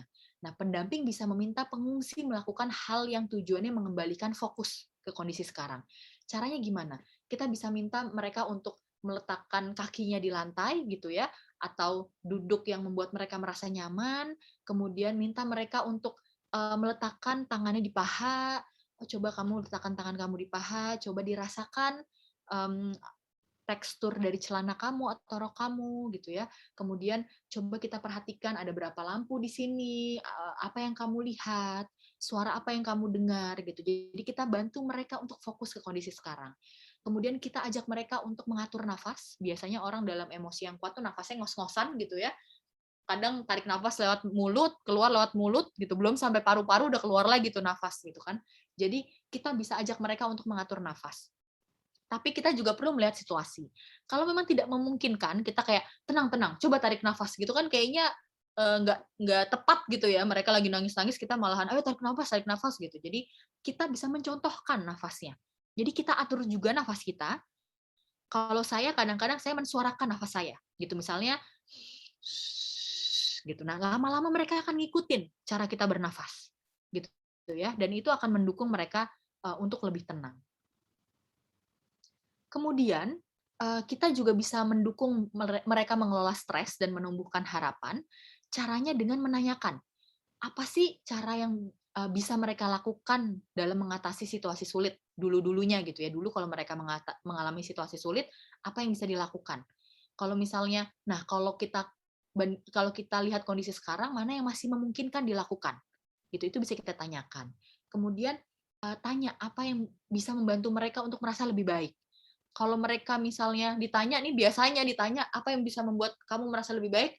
Kalau saya udah dapet tanggal resettlement saya kapan gitu, atau saya sudah pasti akan ke negara tujuan saya. Nah, kita gali lagi yang lain. Hal apa yang ada di sini yang masih bisa kita kontrol gitu ya, masih bisa kita usahakan supaya kita merasa lebih baik. Gitu, kita bisa dorong ke arah situ. Kemudian kita tanyakan hal positif yang jadi sumber kekuatan pengungsi saat ini. Kemudian kita bantu pengungsi identifikasi hal apa sih yang bisa dilakukan untuk menjaga kesejahteraannya. Misalnya aktivitas apa yang bisa dilakukan, apakah ada tempat yang aman gitu ya. Kemudian kita juga bisa mengidentifikasi tempat yang aman, baik di rumah atau di luar rumah, di mana pengungsi bisa mempraktekkan aktivitas mengelola stres. Gitu, itu juga bisa kita lakukan. Nah, contoh kalimatnya kita bisa menyampaikan hal apa yang biasa kamu lakukan saat sedang merasa sedih, apa yang kira-kira bisa membantu kamu merasa lebih baik. Saya juga kadang-kadang meminta mereka memvisualisasikan itu gitu. Coba bayangkan hal-hal yang bisa membantu kamu merasa lebih baik. Kalau ada alat tulis, saya minta mereka menggambarkan hal-hal yang bikin kamu merasa lebih baik. Itu juga bisa. Kemudian, hal apa yang membuat kamu kuat dan bertahan hingga saat ini? Ini bisa kita tanyakan. Kemudian, aktivitas apa yang disukai? Juga apakah ada tempat yang bisa membuat dia merasa tenang gitu, baik di rumah ataupun di luar rumah. Nah, ini adalah hal yang perlu dihindari selama proses mendengar, misalnya menulis, merekam, memfoto, mendokumentasikan informasi tanpa seizin mereka gitu ya. Kembali lagi, P3 tidak untuk menggali kronologis, sehingga kita perlu menghindari pertanyaan-pertanyaan yang justru semakin membuat reaksi emosi psikologisnya kuat gitu ya. Kita fokusnya adalah membantu mereka untuk here and now, untuk merasa tenang, untuk merasa fokus perhatian pada saat ini, dan menumbuhkan rasa aman, rasa tenang, serta menumbuhkan harapan gitu ya. Kemudian kita tidak boleh membandingkan pengalaman pengungsi dengan yang lainnya gitu ya. Kita perlu mengingat bahwa setiap pengungsi punya sumber resiliensi yang berbeda-beda, punya support system yang berbeda gitu ya, sehingga tidak bisa disamakan. Kita juga hindari meragukan atau mendebat apa yang disampaikan pengungsi, juga menggunakan pertanyaan atau respons yang tidak empatik gitu ya. Salah satunya pertanyaan dengan kata mengapa, ini perlu dihindari. Nah, dalam mendengar Ibu Bapak, penting kita menyadari bias kita. Setiap orang tuh punya bias gitu ya. Dan bias ini bisa menghambat penyerapan informasi karena kita jadi punya asumsi. Nah, bias juga bisa membuat kita cepat merasa lelah dan menjadi terlalu dekat dengan masalah penyintas, sehingga sulit membedakan antara masalah penyintas dan masalah diri kita sendiri. Kita juga perlu menyadari tingkat kelelahan dan kondisi psikologis kita, karena hal itu bisa berpengaruh terhadap bagaimana kita merespons. Saya ingat Ibu Bapak, saya pernah mengisi pelatihan juga berkaitan dengan DPA atau P3 ini gitu ya, ke salah satu lembaga yang juga mengurusi soal pengungsi gitu ya. Dan saya ingat sekali saat saya memperlihatkan video yang tadi, ada yang berespon seperti ini. Itu adalah saya, Kak. Kalau saya udah kerja overtime saat menghadapi pengungsi, saya jadi seperti itu. Gitu. Jadi sangat penting juga kita memahami bahwa saat kita merasa lelah, sangat mungkin kita memberikan respon seperti yang tadi video tadi kita lihat bersama-sama. Saat kita lelah, saat kita memiliki bias gitu ya, itu sangat mungkin respon itu muncul. Sehingga kita perlu menyadari bias-bias kita dan agar kita bisa merespon dengan lebih positif gitu ya, lebih empatik. Kemudian yang ketiga adalah menghubungkan. Ini menghubungkan individu dengan sumber daya positif di lingkungan gitu ya. Kaitannya dengan pemberian informasi yang akurat dan bantu untuk mengakses layanan serta dukungan sosial gitu ya. Kita bantu mereka mencari sumber daya, pihak-pihak yang bisa membantu mereka untuk melalui situasi ini, dan pihak ini bukan berarti hanya lembaga gitu, bisa jadi keluarga, bisa jadi komunitas gitu. Kemudian kita memberikan saran praktis agar mereka bisa memenuhi kebutuhannya.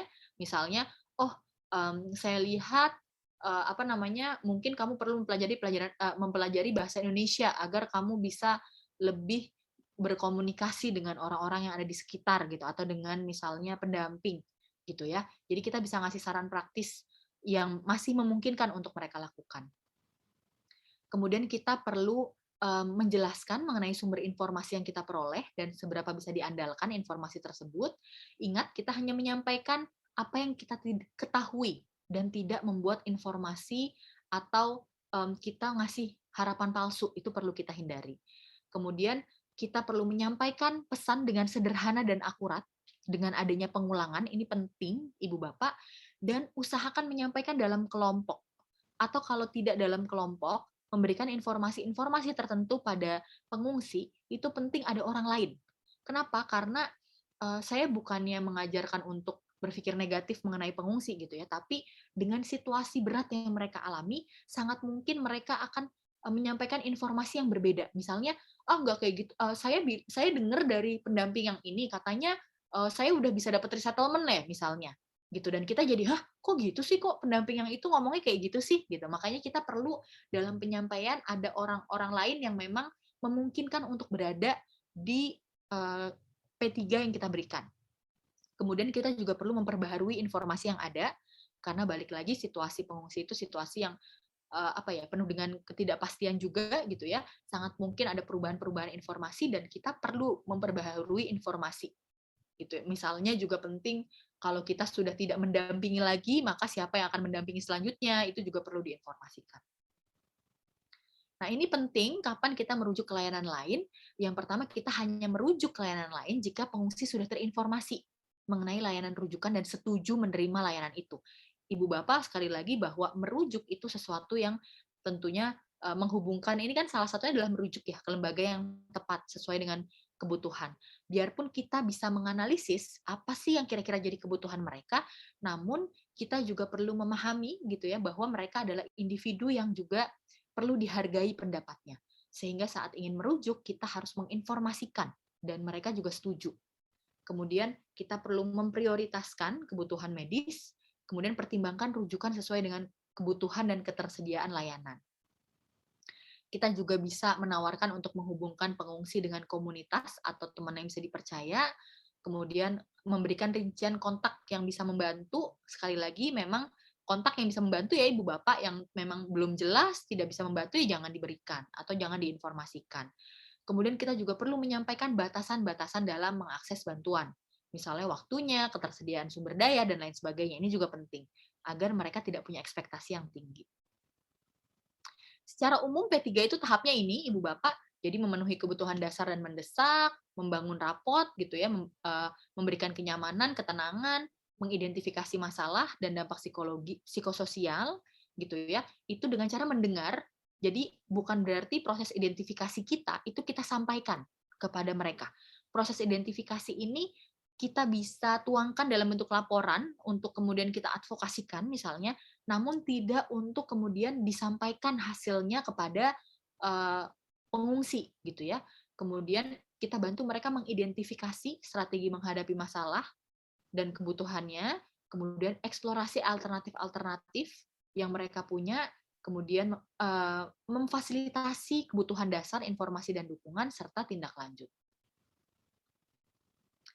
Oke, sebelum kita masuk ke sesi self-care, saya rasanya tidak adil gitu ya kalau kita melihat video tadi hanya dari sisi negatifnya saja. Gitu. Jadi kita anggap saja Ibu Bapak pendamping yang tadi itu dapat pelatihan mengenai P3.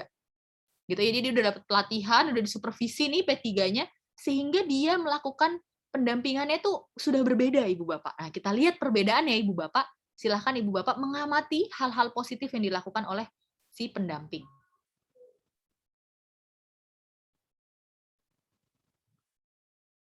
Selamat sore, Ibu. Sebentar. Oke. Oke, ini adalah DPA P3 yang kembali dilakukan oleh pendamping gitu ya. Kita lihat apakah dia sudah belajar dari pelatihan yang sudah dia ikuti. Anggap saja dia ikut pelatihan hari ini ya Ibu Bapak ya. Kita lihat bersama-sama bagaimana kemudian pendamping melakukan P3.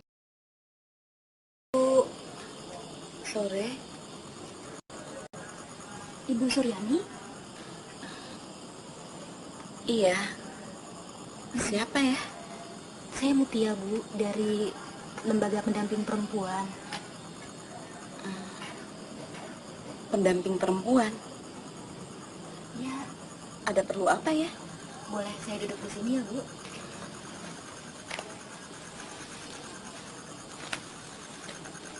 Saya cuma mau bertemu dan berbincang-bincang sama Ibu. Ibu sendirian saja, tidak ikut bergabung dengan ibu-ibu di dapur umum? Tidak. Saya sedang ingin sendirian. Apa saya mengganggu kalau duduk di sini? Tidak, silakan. Anak-anak kemana ya, Bu? Ada lagi main tuh di sana dengan anak-anak yang lainnya.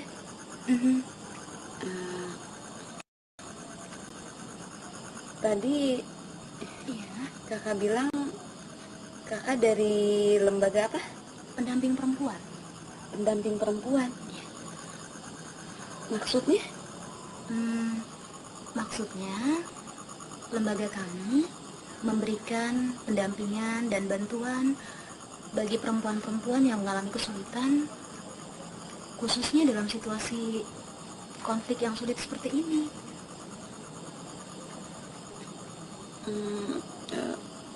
Maksudnya apa? Maksudnya begini, dalam sebuah situasi konflik yang seperti yang kita hadapi sekarang ini, biasanya perempuan itu mudah sekali tertimpa musibah. Misalnya kehilangan anggota keluarga, kehilangan suami, atau bahkan perempuan itu sendiri yang menjadi korban kekerasan. Nah, tugas kami adalah memberikan bantuan dan pendampingan agar mereka tidak sendirian menghadapi situasi sulit seperti saat ini. Begitu ya? Ya, kira-kira seperti itu, Bu.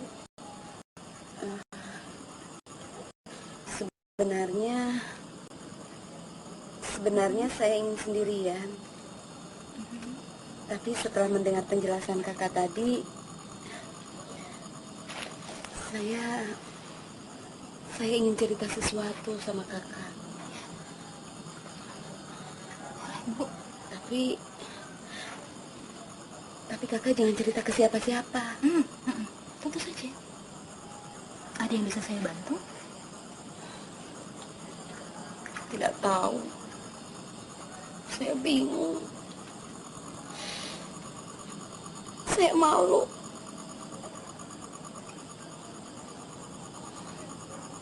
Saya kan Tidak apa-apa, Bu. Kalau memang masih terlalu sulit buat Ibu untuk cerita pada saat ini, tidak apa-apa. tidak apa-apa. Saya memang ingin cerita.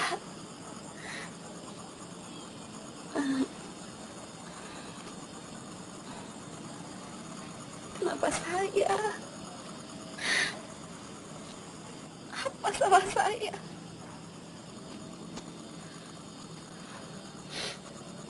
Saya kan cuma mau cari obat buat Bapak di puskesmas. Bapak sakit. Badannya panas sampai tidak bisa jalan.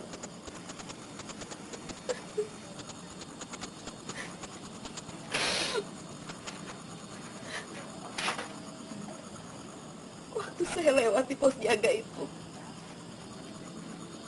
mereka menghancurkan rumah, pasar, dan sekarang saya.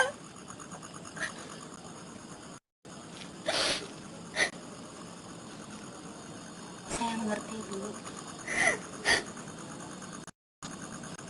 Ibu takut pada mereka.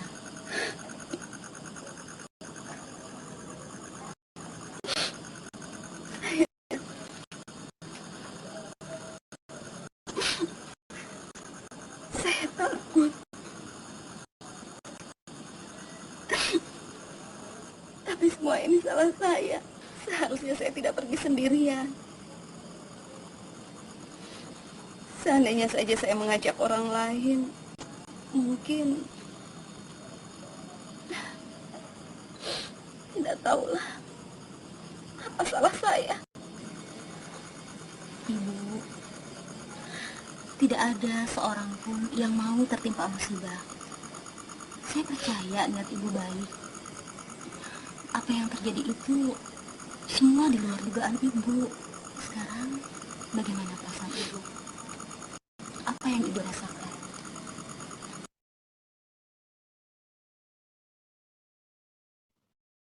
Oke, Ibu Bapak, karena waktunya sudah terbatas, sudah jam 3 gitu ya, jadi singkat saja video tadi, tapi ada yang mau sharing? Kira-kira menurut Ibu Bapak, hal-hal positif apa yang dilakukan pendamping setelah mengikuti pelatihan P3 gitu ya, yang diselenggarakan oleh IOM dan PUPA gitu ya. Boleh ada yang mau berbagi hasil pengamatannya, kira-kira hal positif apa? Silahkan. Oke, mungkin Silahkan Ibu Bapak yang kalau tadi tidak melihat sedikit positifnya, mungkin sebaliknya. ya setelah mengikuti pelatihan gitu ya, kira-kira hal-hal positif apa yang dilakukan oleh pendamping tadi? Silahkan Ibu Bapak. Oke, sudah empatik gitu ya. Oke, mungkin saya juga boleh menunjuk ya, mungkin ke Kak Berliana nih. Menurut Kak Berliana, hal positif apa sih yang tadi ditunjukkan oleh pendamping?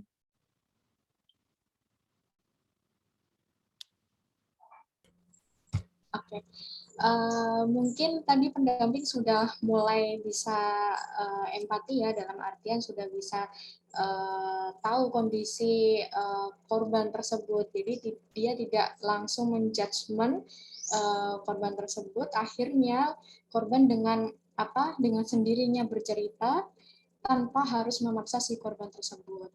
Kemudian mungkin kan ditunggu tenang dulu, di awal kan dia small talk lah ya, maksudnya menanyakan kabarnya itu gimana, jadi tidak langsung ujuk-ujuk dia itu langsung bertanya tentang kronologisnya, gitu aja sih. Sudah lebih baik dari sebelumnya. Oke, baik. Terima kasih Kak Berliana. Yang lainnya mungkin Kak Nevi nih. Kalau menurut Kak Nevi, hal positif apa yang sudah dilakukan oleh pendamping dalam video tadi? Nggak jauh beda sih ya, Bu Nori. Kayak tadi dibilang udah lebih empatik ya. Selain kalau tadi kan di awal kan masih kayak menyudutkan klien gitu ya. Kalau ini sudah bisa lebih memahami kondisinya, terus juga memberikan ruang untuk ketika tadi ibunya merasa lagi sedih mau nangis, dia berusaha untuk yaudah kalau ibu nggak mau cerita nanti dulu gitu ya, diberikan kesempatan lah gitu. Tapi sudah lebih bagus ya dibandingin yang awal-awal tadi yang lebih ngeselin karena banyak menyudutkannya, banyak negatifnya sih itu sih Bu. Oke, baik. Terima kasih banyak Kak Nevi. Jadi tadi melalui video tadi kita juga belajar ya bahwa ketenangan pendamping itu jadi hal yang sangat penting. Oh ya, oke nih ada lagi nih dari Pak Raden gitu ya, menyampaikan dia sudah melakukan touching dengan timing yang pas gitu ya. Oke, jadi ngomongin touching itu juga harus ada timingnya dan sesuai dengan konteks budaya dan rasa nyaman dari penyintas gitu ya, atau nantinya pengungsi gitu ya Pak Raden ya. Jadi artinya memang perlu dipastikan bahwa tadi dia tenang, dia sangat tenang gitu ya dengan situasi di mana tiba-tiba menangis, nggak mau cerita, dia tetap tenang, tidak memaksakan gitu ya. Kemudian cara dia memperkenalkan diri juga sangat baik, dia mengulangi informasi gitu ya dengan bahasa yang lebih konkret gitu, dengan bahasa yang lebih mudah dipahami. Kemudian dia juga memberikan dukungan dan penguatan melalui respon-respon yang empatik gitu ya. Juga ada komunikasi nonverbal di dalamnya seperti tadi sentuhan. Dan kembali lagi sentuhan jadi hal yang juga mendukung proses menumbuhkan rasa tenang, namun kita juga harus memperhatikan aspek budaya gitu ya, terutama kalau misalnya kita berbeda jenis kelamin gitu. Kemudian dari Kak Selvi dari UPTD PPA Sidoarjo juga menyampaikan bahwa memperkenalkan kapasitasnya sebagai pendamping. Ya, jadi dia menjelaskan kapasitas apa yang dia miliki. Dan ini jadi hal yang penting Ibu Bapak. Dalam tahap misalnya mendengar atau misalnya menghubungkan, kita perlu menyampaikan gitu bahwa saya bukan konselor dan saya juga bukan psikologis, namun saya bersedia membantu sesuai dengan kapasitas saya. Dan saya di sini ada untuk mendengarkan. Gitu. Itu bisa kita sampaikan juga kepada pengungsi nantinya gitu ya, agar dia memahami dan punya ekspektasi yang ya sesuai dengan kapasitas kita. Oke. Kak, ini masih ada sedikit soal self care gitu ya, merawat diri. Ini hal yang penting dan tidak bisa dilepaskan dari P3 gitu ya. Kenapa? Karena instrumen kunci, instrumen penting, instrumen paling krusial dari P3 itu adalah pendamping. Adalah kita, orang yang mau memberikan P3 itu. Gitu ya. Hal ini membuat self care jadi hal yang wajib dilakukan oleh para pendamping, oleh para first responder, oleh kita, manajer kasus gitu ya, atau orang-orang yang bekerja dengan para pengungsi. Kita perlu memahami bahwa sebagai pekerja kemanusiaan, ini adalah kelompok yang rentan terdampak secara psikologis sebagai konsekuensi dari bekerja di organisasi atau pekerjaan yang melibatkan empati pada penderitaan orang lain gitu. Jadi kita semua di sini, kita kelompok yang rentan sebenarnya Ibu Bapak untuk terdampak secara psikologis. Gitu. Mungkin kalau saya minta Ibu Bapak merefleksikan, ada nggak sih pengalaman mendampingi atau merespon seseorang yang berada dalam situasi krisis yang sampai sekarang masih membekas, masih teringat gitu. Bisa jadi ada gitu. Dan kita perlu juga memikirkan bagaimana kita bisa merawat diri.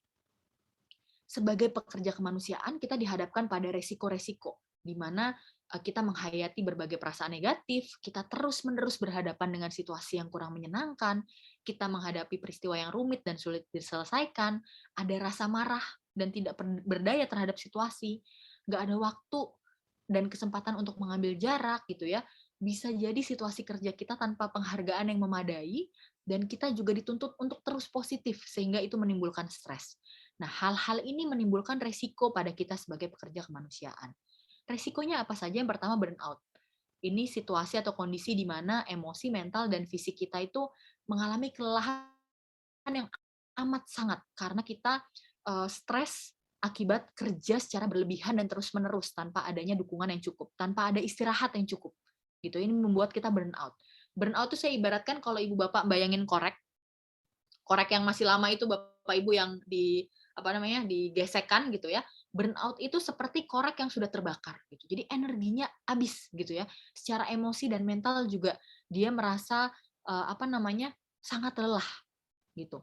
Kita juga rentan mengalami apa yang disebut dengan compassion fatigue atau kelelahan kepedulian. Ini keadaan di mana emosi dan mental kita tuh capek gitu ya, karena terus-menerus mencurahkan kepedulian untuk membantu orang lain. Sehingga mungkin kadang-kadang kita, kalau salah satu cirinya kelelahan kepedulian ini adalah kita udah kayak, gitu aja, reaksinya lebay gitu. Jadi kita udah kayak saking capeknya sampai kita nggak bisa berempati lagi. Kemudian sangat mungkin kita juga mengalami vicarious trauma.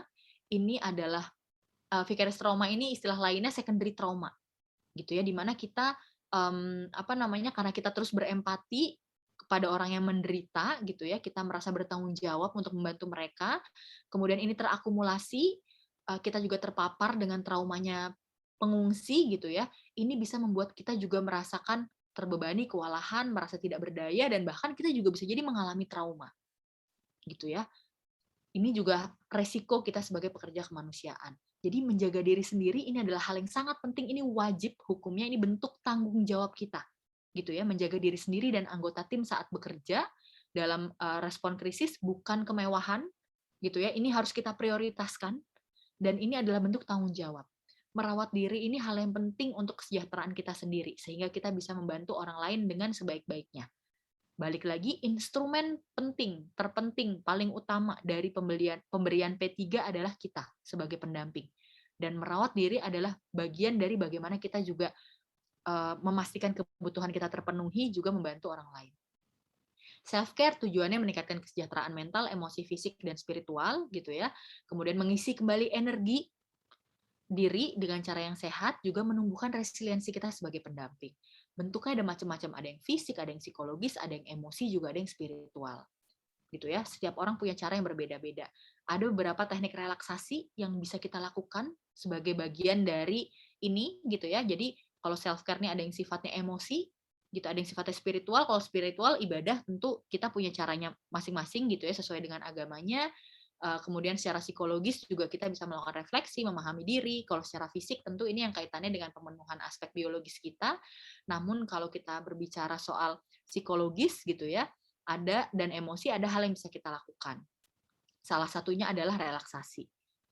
Nah, oke. Kita akan mempraktekkan relaksasi secara sekilas, Ibu Bapak. Saya minta Ibu Bapak mungkin untuk duduk senyaman mungkin. Silahkan cari tempat duduk senyaman mungkin. Apakah sudah? Kalau ada yang mau tiduran juga boleh. Silahkan. Oke, sudah dapat tempat yang senyaman mungkin. Oke, sebentar saya sambil membuka. Nah, rebahan boleh, rebahan, tapi jangan ketiduran ya, apalagi lagi puasa gitu, nunggu ngabuburit nih. Tiduran juga sedikit nggak apa, yang penting nanti kebangun kalau udah selesai ya Ibu Bapak ya. Oke. Nah, salah satu hal yang akan kita lakukan, teknik relaksasi yang banyak digunakan adalah teknik pernafasan, gitu ya. Kembali lagi, mengatur nafas adalah hal yang penting untuk memastikan bahwa suplai oksigen ke seluruh tubuh dan ke otak itu berjalan dengan lancar. Nafas yang baik adalah nafas yang melibatkan di mana kita menarik nafas lewat hidung dan mengeluarkannya lewat mulut. Seperti itu. Jadi menarik nafas lewat hidung, tahan, keluarkan lewat mulut. Secara perlahan. Pernafasan gitu ya, yang juga bisa mendukung kita untuk rileks, ini disebut pernafasan 4-7-8. 4 itu narik nafasnya, 7 menahan, 8 ngeluarin. Tapi kalau kayak gitu, kalau untuk orang yang belum terbiasa, biasanya ngos-ngosan malahan. Jadi kita ganti jadi 4-4-4 ya Ibu Bapak ya. Jadi coba kita lakukan bersama-sama, tarik napas lewat hidung 4 hitungan. 1, 2, 3, 4, tahan 4 hitungan. 1, 2, 3, 4, keluarkan perlahan lewat mulut 4 hitungan. 1, 2, 3, 4. Oke, ini yang pertama. Yang kedua, kita akan sambil melakukan teknik namanya safe place atau tempat yang aman. Saya akan sambil memberikan instruksi ya Ibu Bapak, nanti Ibu Bapak akan saya minta untuk membayangkan tempat yang aman. Gitu. Jadi boleh silahkan Ibu Bapak duduk senyaman mungkin. Saya akan sebentar share lagunya. Ibu Bapak boleh sambil menutup mata, tangannya boleh diletakkan di pangkuan.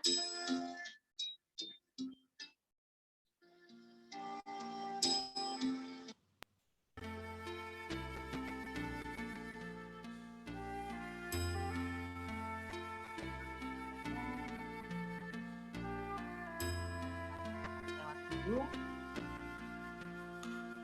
tahan, keluarkan lewat mulut secara perlahan.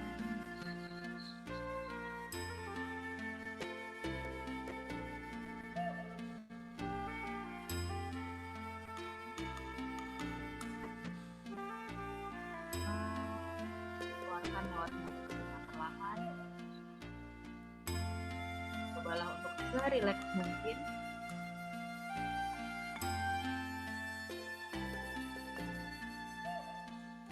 Sekarang saya minta Ibu dan Bapak, bayangkan Ibu dan Bapak ada di tempat yang aman dan tenang.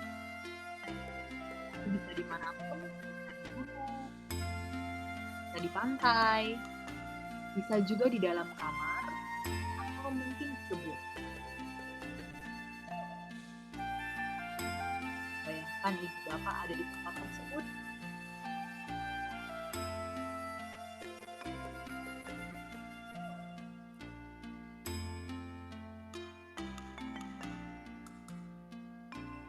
Lakukan aktivitas apapun yang bisa membuat Bapak itu merasa lebih tenang, lebih nyaman, dan lebih rileks. Jadi Bapak hanya tidur-tiduran, lihat pemandangan, atau berendam di hangatnya air pantai.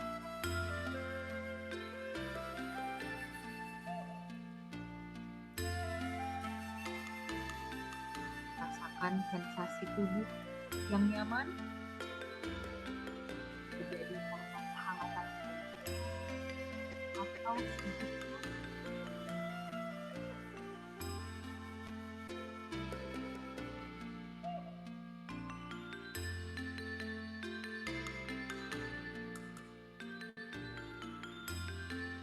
saya minta Ibu Bapak bayangkan dan hadirkan orang yang bisa membuat Ibu Bapak merasa tenang. Hadirkan orang-orang yang bisa membuat Ibu Bapak merasa rileks, atau orang yang bisa membuat Ibu Bapak merasa nyaman. Hadirkan orang itu, bayangkan dia ada di sebelah kanan.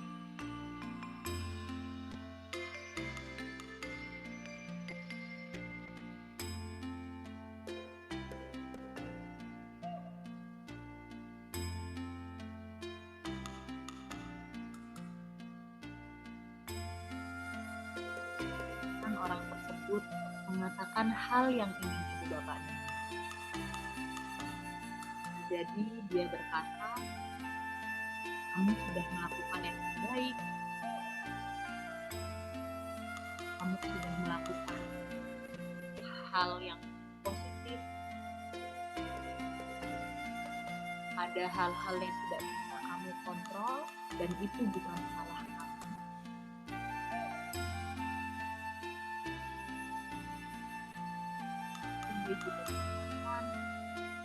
Kamu adalah sosok yang berharga. Kamu adalah sosok yang dicintai.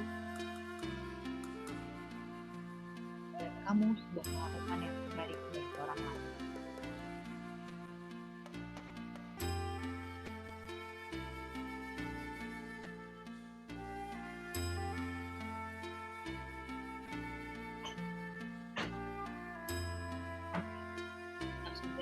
Ibu Bapak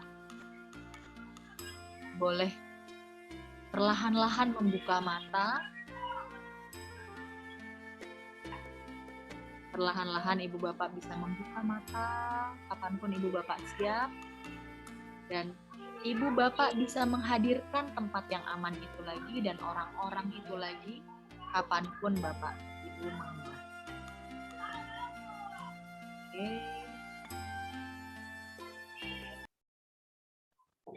Ya.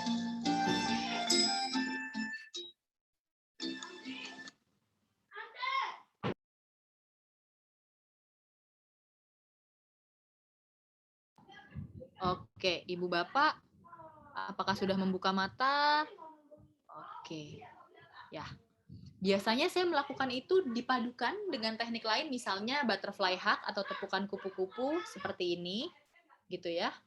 Atau juga bisa menggunakan misalnya ibu bapak ada namanya teknik finger hold gitu ya, menggenggam jari. Ibu bapak silahkan membuka YouTube channelnya Yayasan Pulih. Di situ ada beberapa teknik relaksasi dan stabilisasi emosi yang bisa ibu bapak gunakan. Gitu. Nah, ingin rasanya mendengar refleksinya selama melakukan aktivitas tadi, namun karena keterbatasan waktu, sehingga mungkin saya perlu mengembalikan dulu nih kepada moderator. Kira-kira gimana nih terkait dengan waktunya? Silahkan, Kak Nurlianti. Ya, terima kasih Kak Nori. Apa ya? Karena memang waktu kita yang sangat terbatas, tapi memang mungkin kita minta satu orang aja gimana Kak Nori untuk mengulas apa yang baru saja dia rasakan sebagai pengalaman pribadinya. Satu orang saja ya Kak Nori ya. Ya, boleh banget.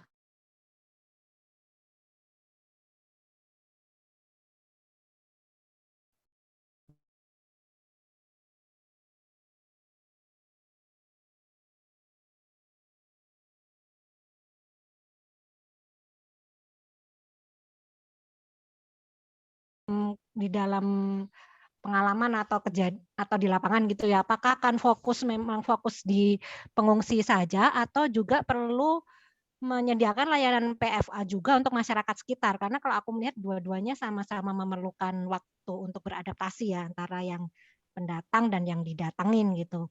Nah, berkaitan dengan bias tadi aku juga sempat nanya apakah kita perlu melatih masyarakat sekitar terkait dengan PFA gitu, jadi bisa membantu kegiatan kita juga. Namun ketika tadi dijelaskan bias, aku juga jadi mikir ketika masyarakat sekitar kita latih PFA dan mereka nanti memberikan PFA kepada pengungsi, apakah kemudian tidak menjadi bias dan berkaitan dengan keamanan data? Gitu. Terima kasih. Oke, baik. Terima kasih banyak, Karina. Ini gimana nih, Kak Nur? Saya respon dulu kali ya, Kak Nur ya. Ya, jadi memang dalam konteks pengungsi, P3 atau PFA ini utamanya kita berikan ke pengungsi, karena kita adalah pendamping yang memang mau memberikan P3 atau PFA ini kepada pengungsi gitu ya. Kita bekerja langsung dengan mereka sehingga kita perlu kemudian bisa memberikan respons-respons pertolongan-pertolongan yang mereka perlukan. Nah, berkaitan dengan masyarakat sekitar, maka kita perlu kembali melihat piramida DKJPS yang sebelumnya sudah kita bahas. Gitu, bahwa sangat penting untuk mendukung kondisi psikologis dari para pengungsi gitu ya. Kita perlu memberikan penguatan juga kepada komunitas, kepada masyarakat. Kita perlu mengurangi bias-bias yang muncul pada masyarakat. Gitu ya. Kita perlu kemudian juga mengajak masyarakat untuk berpartisipasi atas nama kemanusiaan. Balik lagi, kalau kita kembali ke ratifikasi bahwa kita tidak menandatangani berkaitan dengan pengungsi, iya, tapi atas nama kemanusiaan gitu ya, maka kita bisa mendorong masyarakat juga untuk lebih berpartisipasi dan terlibat. Gitu. Namun, kalau untuk bagaimana kalau kita mengajarkan P3 kepada masyarakat, sehingga masyarakat bisa melakukan itu juga kepada pengungsi. Kita perlu melihat kesiapan masyarakat, Kak Rina, menurut saya ya Kak Rina. Kita perlu melihat apakah masyarakat memang siap untuk dilibatkan, apakah tadi bias-bias mereka ini memang sudah diproses gitu ya, dan apakah juga mereka bersedia memberikan P3 ini. Gitu. Nah, ini paling menyenangkan kalau konsep dari tempat bagi pengungsi ini adalah konsep seperti community development gitu ya. Jadi kita kemudian mengintegrasikan pengungsi dengan masyarakat, masyarakat kita persiapkan agar bisa membantu memenuhi dukungan, memberikan dukungan kesehatan jiwa dan psikososial kepada pengungsinya.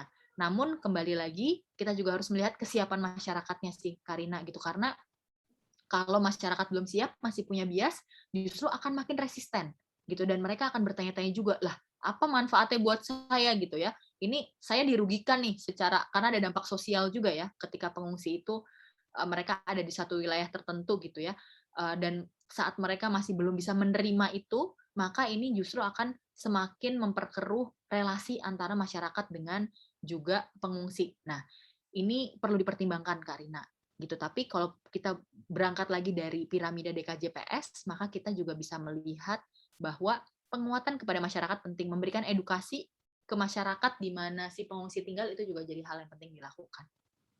Terima kasih Kak Nori dan tim. Terima kasih juga Karina. Oke, mungkin yang lain atau ada yang mau berbagi mengenai tadi sesi relaksasinya gitu ya. Dan sesi tadi, Ibu Bapak, kita bisa juga mengajarkan itu kepada para pengungsi. Seringkali pengungsi tidak tahu, saat saya sedang mengalami situasi reaksi emosi yang kuat, apa sih yang harus saya lakukan? Gitu ya. Nah, kita bisa mengajarkan kepada para pengungsi gitu ya, bagaimana kita relaksasi, butterfly hug, safe place, dan lain sebagainya. Itu kita bisa ajarkan juga ke mereka, selain juga untuk diri kita sendiri. Gitu. Ada lagi mungkin yang mau berbagi atau boleh juga bertanya, silahkan. Baik Kak Nori, sepertinya memang waktu kita juga sudah habis karena memang sepertinya ada lanjutan dari fasilitator Iya betul, oke baik-baik. untuk menyampaikan hasil pada hari ini. Mohon maaf Kak Nori, sebenarnya memang jeda kita untuk berdiskusi sangat sedikit ya, tapi dengan materi yang disampaikan tadi dan masih 2 hari lagi untuk seluruh peserta mengikuti rangkaian materi yang akan disampaikan pada pelatihan hari ini. Terima kasih Kak Nori, sekali lagi mohon maaf karena memang dari awal waktunya sudah dipotong. Iya, nggak apa-apa. Terima kasih banyak semuanya, teman-teman, Ibu Bapak. Mohon maaf jika ada yang kurang berkenan, dan semoga kita bisa terus mempraktekkan prinsip-prinsip P3 dalam kita bekerja. Terima kasih semua.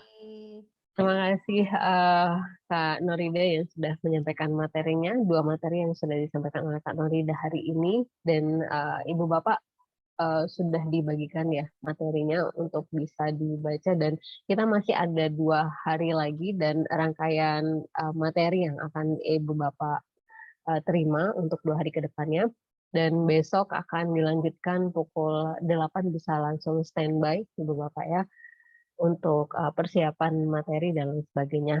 Nah, saya selaku moderator juga mohon maaf atas kesalahan, kemudian juga atas kekurangan saya untuk manajemen waktu yang cukup baik untuk hari ini. Selanjutnya saya serahkan kepada fasilitator, Ibu Susyandayani. Dari saya, moderator, mohon maaf sekali lagi, dan saya tutup. Assalamualaikum warahmatullahi wabarakatuh.